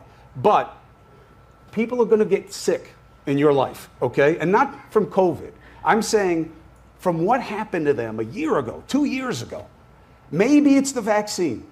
Maybe, well, not maybe, definitely from the virus, maybe from the vaccine. They're going to get sick. We are not working on therapeutics at the rate. They are not putting the money into research. There are databases, but they are not on it the way you would think they'd be on it. And a big reason is because of this divide. They don't want to engage with a population that they believe is just antagonistic. So much so that even though, and look, all due respect, I don't care who you vote for, the anti-vax Trump supporter correlation is very strong, okay? But his people don't have this conversation with you. You don't have anyone, even Marjorie Taylor Greene is not saying, and yeah, let's not forget about that vaccine. Let's start talking about that now. None of them. And that's what matters to me. You want to blame me? Fine. Good. Good for you. What I'm saying is, what matters to me is that the things that need to be done are not going to happen. If Trump wins, I don't think it happens. If Biden wins, I don't think it happens. And that's why I think there has to be public will for this. So you can be angry. I think it's a great motivator in this situation. There are plenty of things that I think you should be angry about. But what are you going to do about it? The only way you can get any of this rectified is by having a body that has to be respected, put out the findings. Some of them will match Dave's, some of them won't. And that next time, here are your things, you can't do this, forget the WHO, we got to get our own pandemic board back, and here are the kind of people who should be on it. Whatever they come up with, that's the only way. Otherwise, you know the old quote, right? What happens to people who don't learn the lessons? They'll repeat them. Yeah, well, I sure do agree with that. I think that the silver lining in all of this is that trust in corporate media is at an all-time low. Trust in every other institution in this country has evaporated. And the truth is that you'll never be able to do this to us again because we simply won't let you. People won't believe it next time. And what is trust high in America today? What is trust high in? I'm not exactly sure what you're asking. He's saying if trust is not high in media and the government, what is it high in? Oh, well, I think that there's tremendous trust in the alternative internet media landscape. No, yeah, absolutely. There is. Listen, I'm not saying there shouldn't be. I'm look, saying, Chris, you could just look at the market on this. Look at the numbers Joe Rogan gets versus the numbers CNN gets. Way more people have flocked over to him than are watching CNN because they trust him. Look, I'm happy. I'm happy for Joe Rogan's success. Good for him. The highest rated thing in media, and let's just put it all in one basket, you've got the nightly news that was supposed to be dead 20 years ago, still gets 9 million people a night. So the idea that nobody cares about that, obviously they do, they're watching. What I'm saying is versus this. 40 million. Used to be a lot more than 9 million. Yeah, but you measure that over a month. No, I get that. Not one day. No. Cronkite used to be the, Oh, there's no question. It's stratifying. It's changing. And I think that's good. I think it's good. I mean, I think that... I'm saying that there's no trust in anything. No, I don't think you're right. I mean, I think that... I mean, I don't know that I have, polling data on this, but I'd imagine if I could poll the Valuetainment audience, there'd be tremendously high trust in Patrick Bet-David. I'd imagine if you could poll my audience, they would be tremendously high trust in me. That's not true. And look, I understand kind of not wanting to deal with that because it's uncomfortable when you were one of the main guys in an industry as trust totally cratered in that industry. But you can look at this on a poll. Trust in media is at an all-time low. Trust has been low in media since the Vietnam War. That was the turning point. You can look at these Gallup polls. It's gotten lower and lower. Pull up the other one. Not even this one. There's another one. There's another one. No, it's not. It's at 23, 27 right I think now. it's lower than that. I think it's ever been like. It may be the lowest, but I think it's lower than that. But the point is, it's low in everything. It's low in everything, and there's a difference between a fan base and brand respect. No, I don't think that's how life works. I don't think that's how life works. I think here's how life works. You got your mom and dad when your parents go through a divorce. At the time, one paints a picture of the other person that you buy into, and the other person doesn't say shit. For 15 years, you think this is a bad person. 15 years later, you realize this person was full of shit. This person's trust is lost. This person's trust is gained. Trust moves. Trust doesn't stay and just disappear 100% against everybody. Find a graph that shows what has increased trust, spiking trust. By the way, let me show you this. I want to show you this. I asked you guys a question about the black vote, why it's gone from 9 to 22, and I showed you the one clip. I want to show you the second clip. I want you to see this here. This is Bronx. It's not all black. You got Dominican, Puerto Rican, a lot of that. This is last week, Rob. Got whites, got Asians. I want you to watch this clip. I want you to watch this clip real quick, and then we can come back to last thing, because we got 20 minutes left. I do want to hit immigration, because I want to show you guys one clip to get your feedback on. Rob, if you got the clip I texted you, just play the clip. I texted it to you a few minutes ago. I'll put a thumbs up on it. I want you to play. It's a tweet. Chicago One Ray. Chicago One Ray is a tweet. Go ahead and play this clip. Watch this, folks. If President Trump came here to the South Bronx, would you attend the rally? Of course. I would want to meet Trump. I want to shake his hand. He's the only president that I see that can ever make America great again. He's capable of doing that. I would love to go to a rally with Donald Trump come, because I'm a big Donald Trump supporter, and I will support him 100%. Oh, yeah, definitely we're going to show him love. We're going to show him a lot of love, and, you know, like they do in other states. We definitely need to see Trump here. There's nothing but love for Donald Trump here in the South Bronx, the North Bronx, the East Bronx, and the West Bronx. So, tell me... We want Trump to come back. Please, bro. Biden, get out of here, bro. I would come to the rally and support Trump, because the Bronx need a change, and we need somebody that's really going to help this community. I would definitely come to a Trump rally in the South Bronx. I like him. You do? Yes. Yes, I will come to a rally if President Trump was to come to the Bronx, and I also would bring other people to come too and support him. Would Joe Biden get a warm reception if he came to the Bronx? No, he wouldn't have. And I'll make sure of that. Reporting for Newsnet from the South Bronx, New York. And by the way, obviously, we all know, according to Biden, none of these people were black. You know that, right? I just want to make sure you know this. That's a good point. It's a delusion. There's a bunch of white people. No, it's a bunch of white people in Bronx. Yep. Of course it is. Anyways, okay, we can transition into this next story with the immigration. Here's some numbers that we've seen. You've seen it. I've seen it. We've all seen it. 2016, these are the amount of migrant encounters at the southwestern border over the years from 2016 to 2024. I'm not giving you any numbers. You don't know. Both of you guys know this number. 2016, 415,000. 2017, 526. 2018, 683,000. 2019, 1.1 million. 2020 comes down to 646. That was Biden gets elected. 1.956 million. 2021, almost 2 million. Next year, 2022, 2.766 million. 2023, 3.201 million. 2024, year to date, in the first 5 months, 2 million. 1.981 million people. This could be the first 4 million, and it's a record we broke last year. Nobody ever thought this was going to be taking place. Just to be clear here, these are the numbers of border encounters. This is not the total number of people who have fled into the country. These are encounters that they have. So I want to start off. The real numbers are worse. I want to start off with you. What do you think is the motive for leaving the border open to allow all of these folks to come in here? He has the ability to stop it. He knows it. People who are involved in politics, they also know it. He keeps saying he can't. Why do you think they're allowing the border to be wide open? It's what his left flank wants. It's what? That's easy. It's what his left flank wants. It's what his left flank wants? Yeah, absolutely. It's what the progressive base of the party wants. Why do they want it? It's a mix of wanting to negate what Trump's policy was, right? Very common. One comes in to undo what the other one did. The number one reason, there are two reasons that the border flow has been so big under Biden. One is there was an implicit message to the hottest regions that come here seasonally that it would be easier under Biden than it was under Trump, that he would be more welcoming. One. Two is when the Biden administration came in, they undid the executive orders that Trump had in place that motivated home country agreements, which was where, and you can like this or not, but it works. The United States would pay a home country to process there. We'll pay, we'll set up the infrastructure, we'll build whatever you want, but don't have it happen here.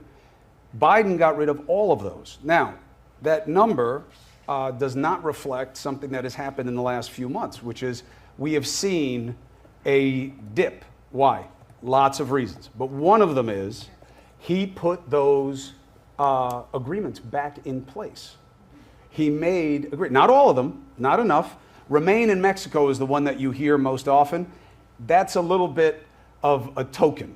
Only 75,000 people went there. And I know that's real. It's 75,000 less than you would have had otherwise. But that wasn't what really did it. It was the whole network of them. Those are the two reasons they're bigger now.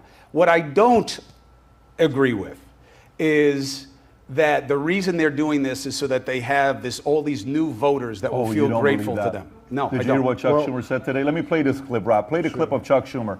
At least he ain't lying in this clip. Play this clip. Because he says what you like. No, it's That's not. why No, but watch what he Go says. ahead. Watch what he says, because you're saying he doesn't, and obviously the motives, Chuck wouldn't lie, obviously. Rob, if you got it? Okay, go for it. Let's watch this. Now more than ever, we're short of workers. We have a population that is not reproducing it on its own with the same level that it used to. The only way we're going to have a great future in America is if we welcome and embrace immigrants, the dreamers, and all of them, because our ultimate goal is to help the dreamers, but get a path to citizenship for all 11 million or however many undocumented there are here. I just love that. My favorite part of that is that he's using the old talking points. Like no one's told him that we've updated this. We don't say this anymore. And even down to he used the old number. Like 11 million is what they used to say like 15 years ago. I know, but I'm just saying 11 million was always the estimate. But that was the estimate during like Obama's first term. They used to say 11 million. And then you add all these numbers and you're just like, hey guys, how is the number still the same? No, they don't know the number. Well, listen, here's the thing, right, Pat? And this was, and I remember this well. Because I used to watch a lot of cable news during Obama's years, and during the Obama second term, I remember specifically, all over the place at CNN and MSNBC, they would just talk about this openly. And what they called it was the browning of America. Joy Reid and Rachel Maddow and Joe Biden and all types of big figures in the media and political class would brag about this. And they would say out loud that our plan here is that listen, look at the demographics. This was their term, demographics is destiny. And the Latino vote overwhelmingly supports Democrats, and they're the fastest growing demographic in this country. And so you do the math, what does that mean? It means Democratic majorities in perpetuity. And they were very open about this, that, hey, they used to say it about Mitt Romney when he was running. They were like, this is the last dying gasp of, the white majority in America, and soon you're going to be a minority, and you can just deal with whatever we want to do at that point. And then when Donald Trump came around and did something that nobody else in 2016 was going to do, which is he made immigration the center of his campaign. That was he rode down that escalator and gave that first speech that this is what we're going to do. We're going to build a wall and deport all illegal immigrants. And that was what his coalition was built around, and it took off and was wildly successful. And to be fair, much more than I thought it was going to be at the time. At the time, I didn't think that was going to be a rallying point the way it was. You live and you learn. First time we've ever had an issue tie for number one with the American people. The economy and is immigration back in right number now. one now, but immigration was right there. Yeah, and in some polls it was most polls economy number one, but immigration's always number two, and then a few had it at number one. But so Donald Trump came down and talked about this, that really, and then, and only then, was it that the people on MSNBC and CNN decided it was racist to bring up the browning of America. And then a few people started calling it the Great Replacement, and some of those people were like some pretty hardcore right-wing, guys. But then they were like, anybody who says this is a neo-Nazi, basically. And but I'm like, I remember hearing Joy Reid say this just a few years before she decided you were literally, I hear Joy Reid going, only neo-Nazis say this, and I'm like, bitch, I remember you saying this like a few years ago. But so, look, here's the thing, right? So then when Donald Trump comes down the escalator and he makes immigration the center point of his campaign, this is what, you know, the entire establishment, the Democratic and Republican establishment, and most of the media class villainized him for. Look, he's a racist. He called all Mexicans rapists, even though that's not really what he said, but whatever. He called all Mexicans rapists, and he's this horrible racist guy, and they attacked him ruthlessly for this. Then he won the presidency. They attacked him ruthlessly for the kids in cages. Even when Politico was using pictures of cages Obama built, they still attacked Donald Trump for him, right? And now the very interesting dynamic is that partly because, as you said, 2020 was this crazy kind of exception year. So in that year, immigration actually was way down because no one was allowed to leave their house. So how the hell are you going to immigrate anywhere? And so it wasn't a major issue of the 2020 campaign. However, in the years since Joe Biden came in, and I think part of this is what I think you were kind of alluding to in your answer, is that regardless even of what the policy is, when you got the president who's on TV saying build a wall, deport them all, and then you got another party who says you're a horrible racist, and then that party gets in, it does kind of send a signal to the world, like, oh, the guys who are easy on immigration are in now. Now, on top of that, there's all types of UN-funded NGOs that are like sponsoring these huge waves of people coming in. That's a whole nother rabbit hole to go down. There are a lot of employers in America that sponsor them. That's true too. That's true too. There's always been a big business appetite for cheap labor, obviously, because big business likes cheap labor. But the interesting thing that we're living through this dynamic now is that the crisis has gotten so bad, and also with some savvy political maneuvering by some Republican governors where they've sent them into blue areas, and then as soon as the migrants get into blue sanctuary cities, they go, now it's a crisis, you know? But now everybody essentially has recognized that this is an unsustainable crisis, and it's Donald Trump is in a position where he kind of wins the day on this issue because everybody in power demonized him for taking what now seems to be a fairly common sense position. Well, he definitely wins the issue. Because Biden spent 3 years allowing him to own it as president of the United States when he could have done something. And again, I told you guys this earlier, even though I've been in this business a long time and it is a simple business, it's a soundbite business, it's an enragement business, I see a lot of layers to things very often. And 2 things, 3 things, 4 things can be true at the same time. We do need people to fill jobs in this country. We do need to have immigration that works for this country. You also have to have a southern border that's secure and processing. When you talk to the people on the southern border about what they want, what they need, the people who are doing the job, CBP, they never start with a wall, okay? What they start with is rule changes on what is asylum, because economic asylum is not asylum, and that's not what we're tied to under international law. We don't have to make it that. And they want rule changes, they want processing agents, they want places to put people, because they are under tremendous emotional strain with what they have to see and do every day, more than any other peace officers we have. That's what they want. And they want all the borders, but it's not just a wall, right? You need sensors in some places, you need drones, you need all this different stuff. And they want to double their manpower. Nobody gave that to them. That's not what Trump gave them. Why? Couldn't get it through Congress. Biden didn't give it to him. Why? Can't get it through Congress. Do you need people to come to this country? Yeah. Are they taking your jobs? No. They're jobs that are open because we don't want to fill them.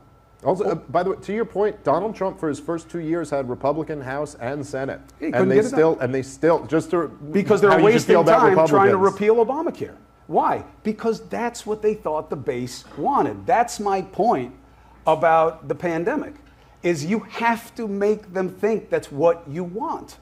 Otherwise, they're not going to act on it. There's no upside to this, all right? Nobody wants to sit between these guys. Nobody wants to have themselves reviewed. Nobody wants anything, especially when they can't beat the other party with it. Immigration is a great issue because it allows, and the left has opened themselves up to this.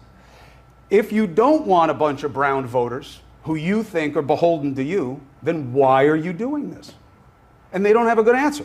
So it opens the door to a theory about it being replacement. And Trump did talk about it in a way that was offensive and beneath the dignity of his office. This is a nation of immigrants. Yes, you have to come the right way. No question about that. But he was delivering a different message because there was reaction formation to what the left and the diversity crowd on the left was pushing, and it's called white fright.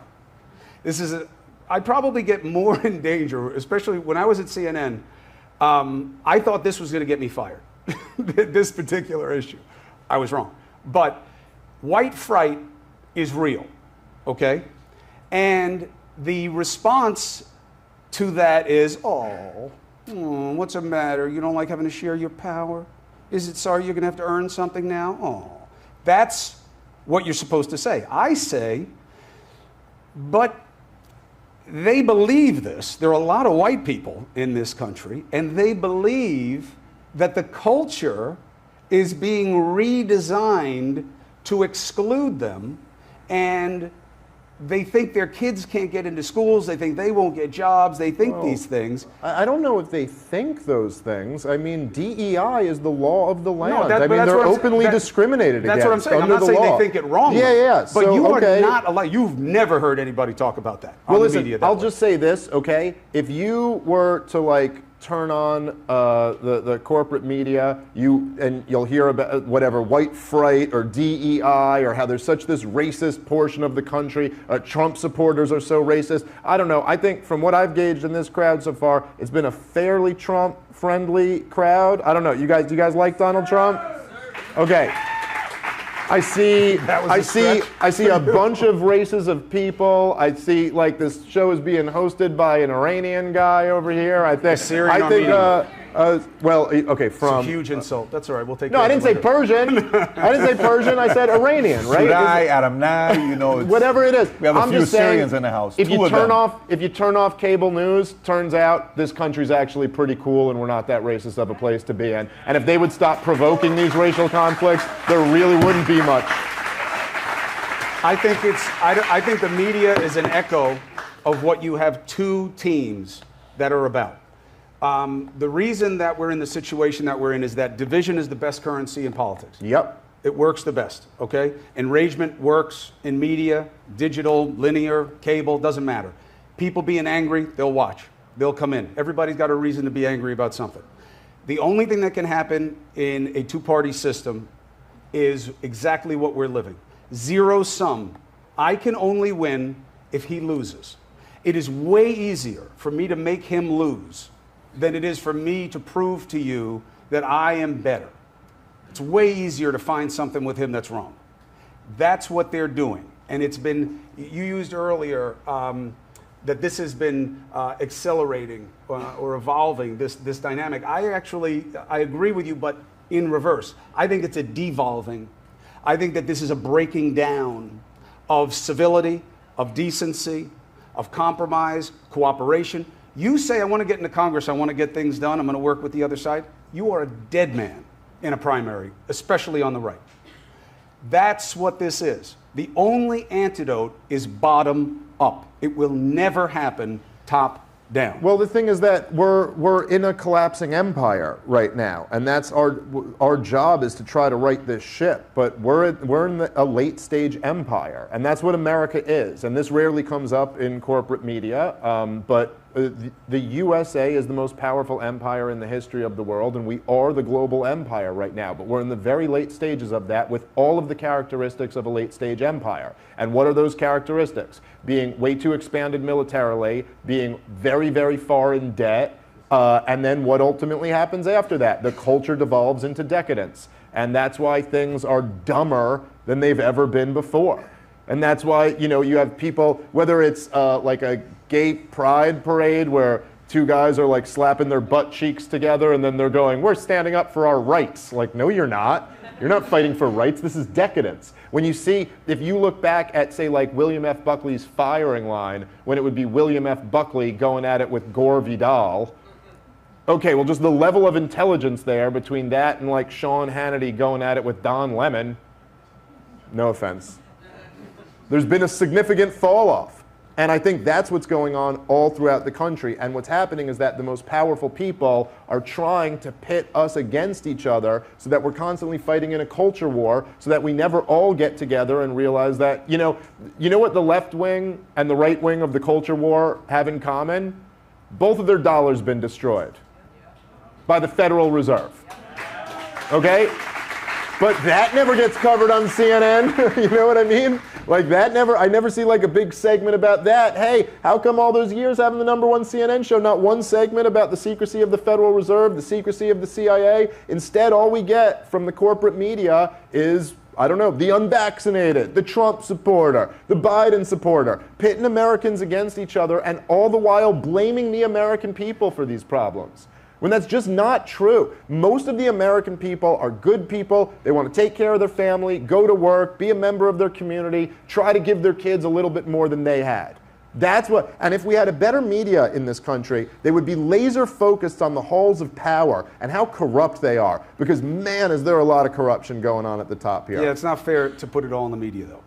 No, I'm not putting it all. The media. How about a lot? I'm putting a lot of it on the media. The media is an echo of society. What you see in the media. Okay, then tell me this. What do you watch? What do you watch? What do you watch? People watch what they like.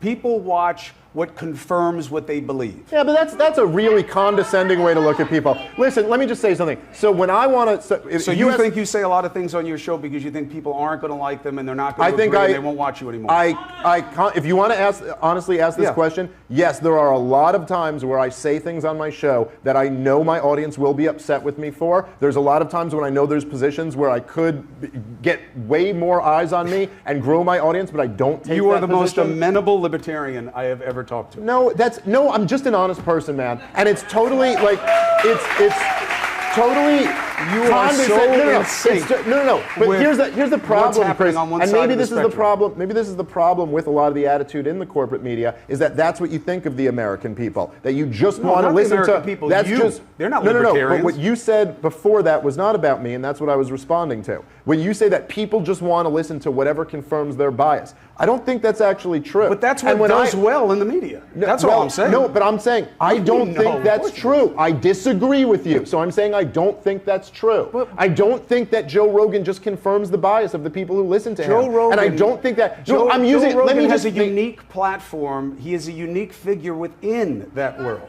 Yes, right. Okay. Anyway, listen. When I try to figure something out, like I've done like a bunch of like debates and shows about the war in Gaza right now. I've done like 8 debates on this topic. What I try to do in preparing for that is I read the smartest people on all sides of the issue. And they told you that Iran was shocked by what happened on October 7th?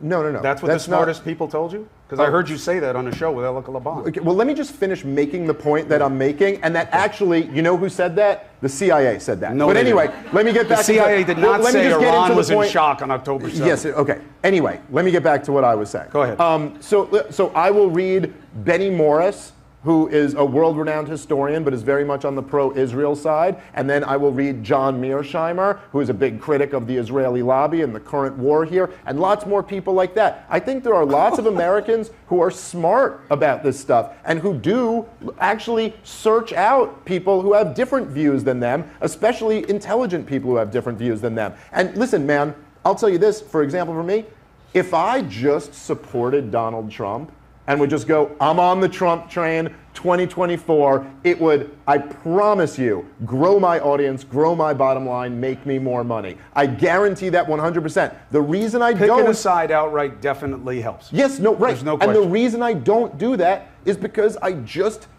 don't see that the guy's learned anything from his last administration to this one, and I think we're going to have all the same problems in the next administration that we had in the last one. But for you to just say that, like, as if everybody who hosts a show, or if you're saying me, I host a show, I just tell my audience what they want to hear, that's just not true. No, I don't mean that that's all you do. I'm saying that there is a proclivity, especially when you're a solo act doing things, and you bring guests on. Again, I've watched 19 hours of your stuff. I watched comedy, I watched the skank thing, I watched what you do with all this stuff. Dude, so awesome. I got Chris Cuomo watching Legion of Skanks. I watched in preparation for this podcast. I watched the debate that you had about why you're a libertarian and you don't want to pay taxes and all this. And I would listen to I pay my taxes in case anyone's listening You have to to. this. You have to. That's why. So, look, I want everything you're saying about people having curiosity and reaching across to be true.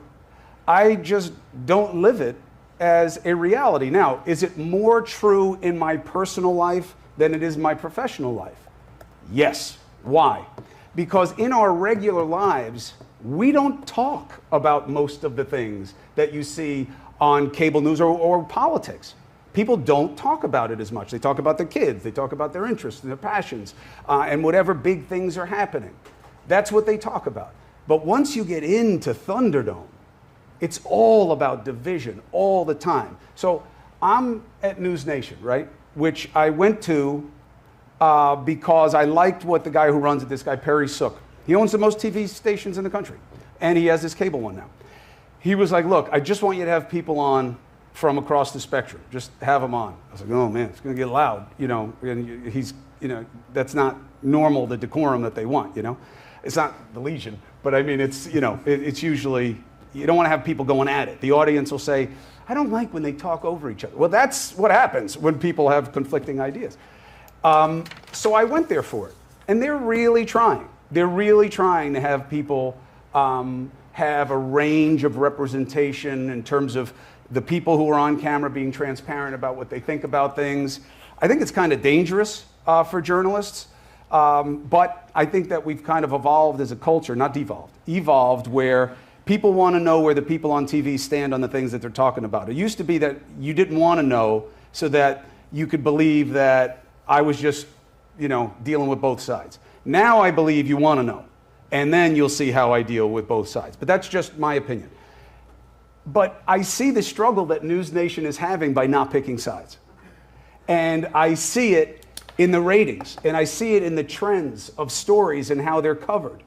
You know, even this trial, if you are not, he's going down, or this is a travesty, this is the worst, you're not really getting a percentage of the audience.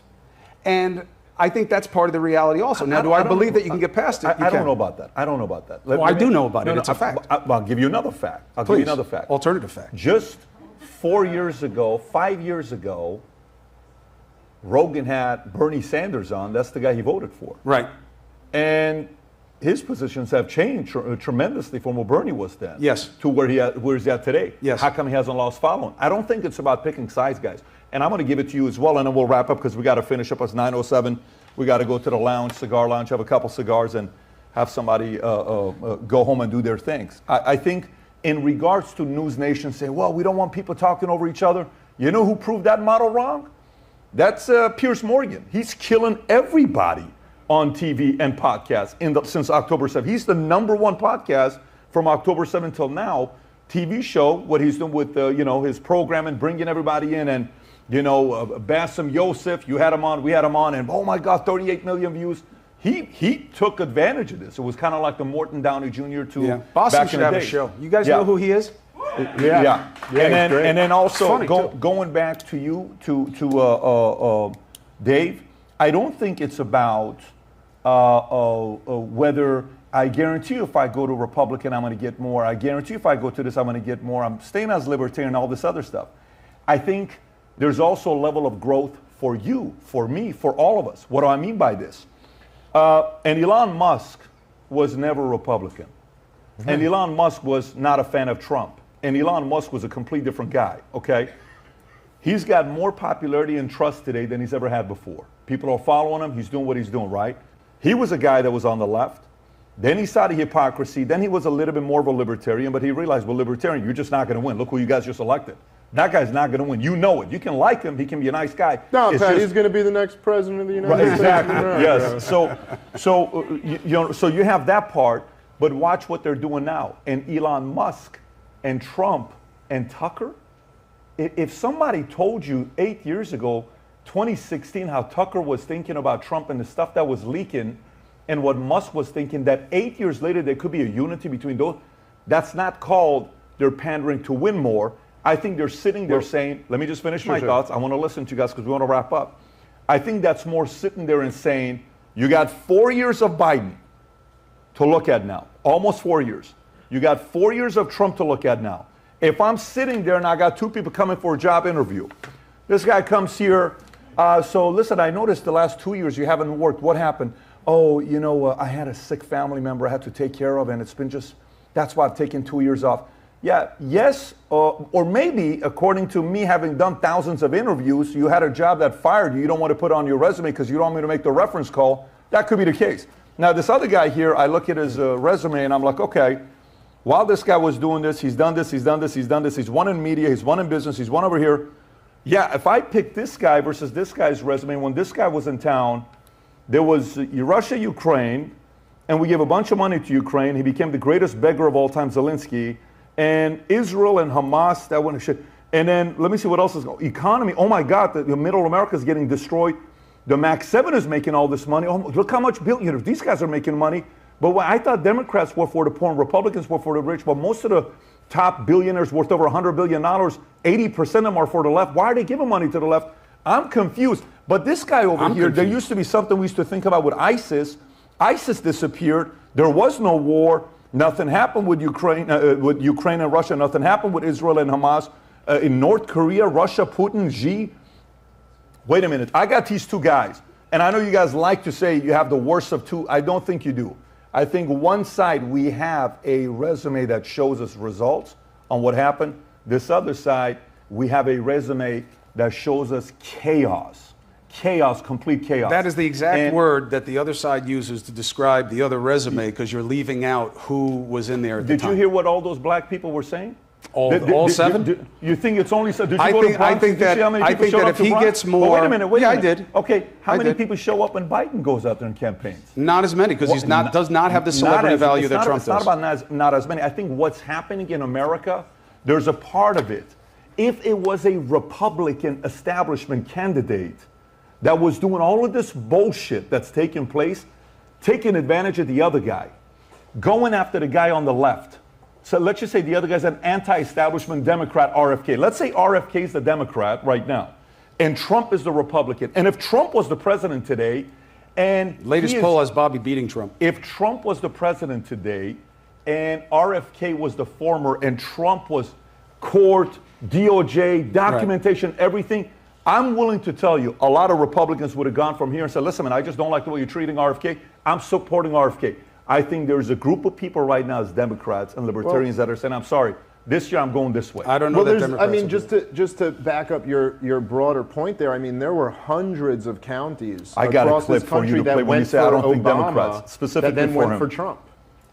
Yeah, let me say this. Go ahead, Dave. Finish your thought. I want to play this clip. He's greatly discounting how much Trump makes people feel both ways.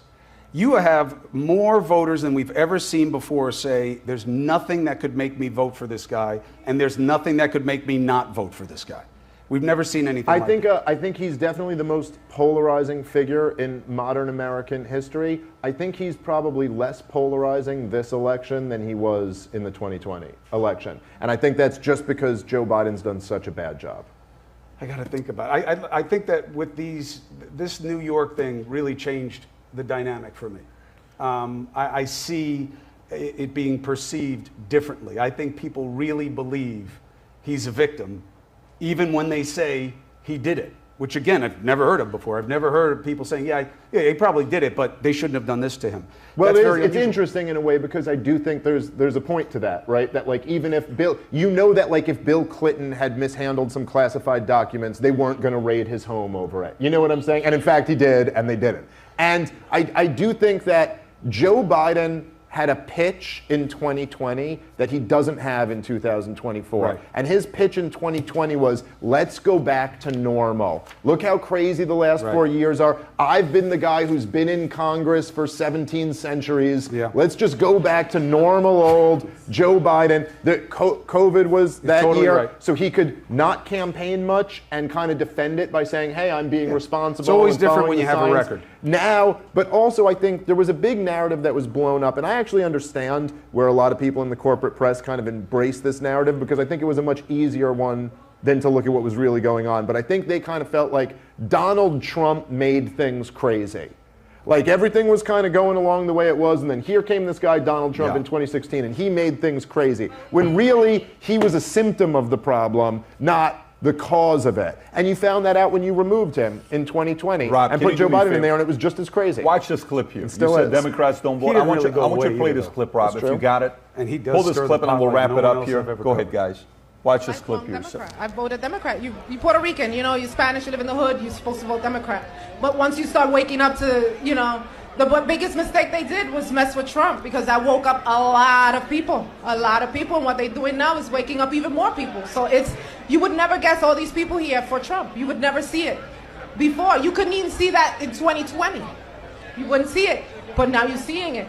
The worst thing they did is do what they do. What they doing to him it's just making it easier for us to go on the other side. What they doing to us, the American people and the working class, you making us go somewhere else. You losing votes.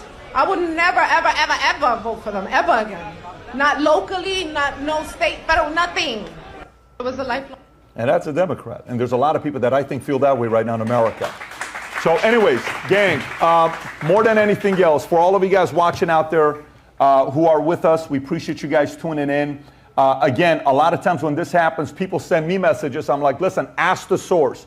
Rob, if you can put up their Monex, you can connect them directly and they'll get back to you. Whatever side, you agree, disagree, respect, whatever you want to say, you get to communicate with these guys directly and they'll respond to you.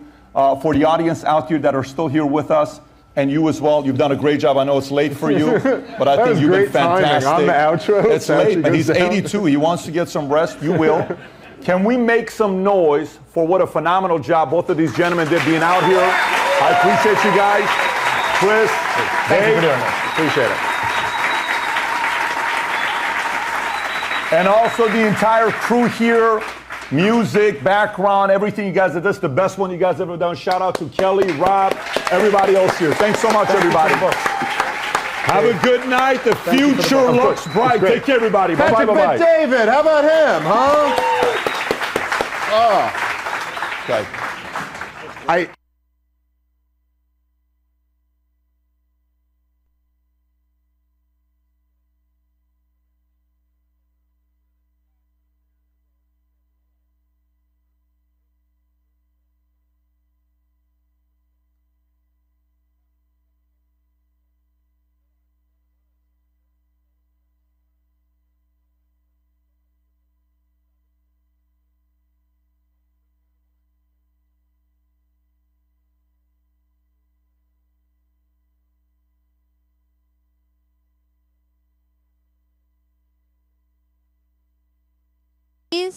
If you could please start lining up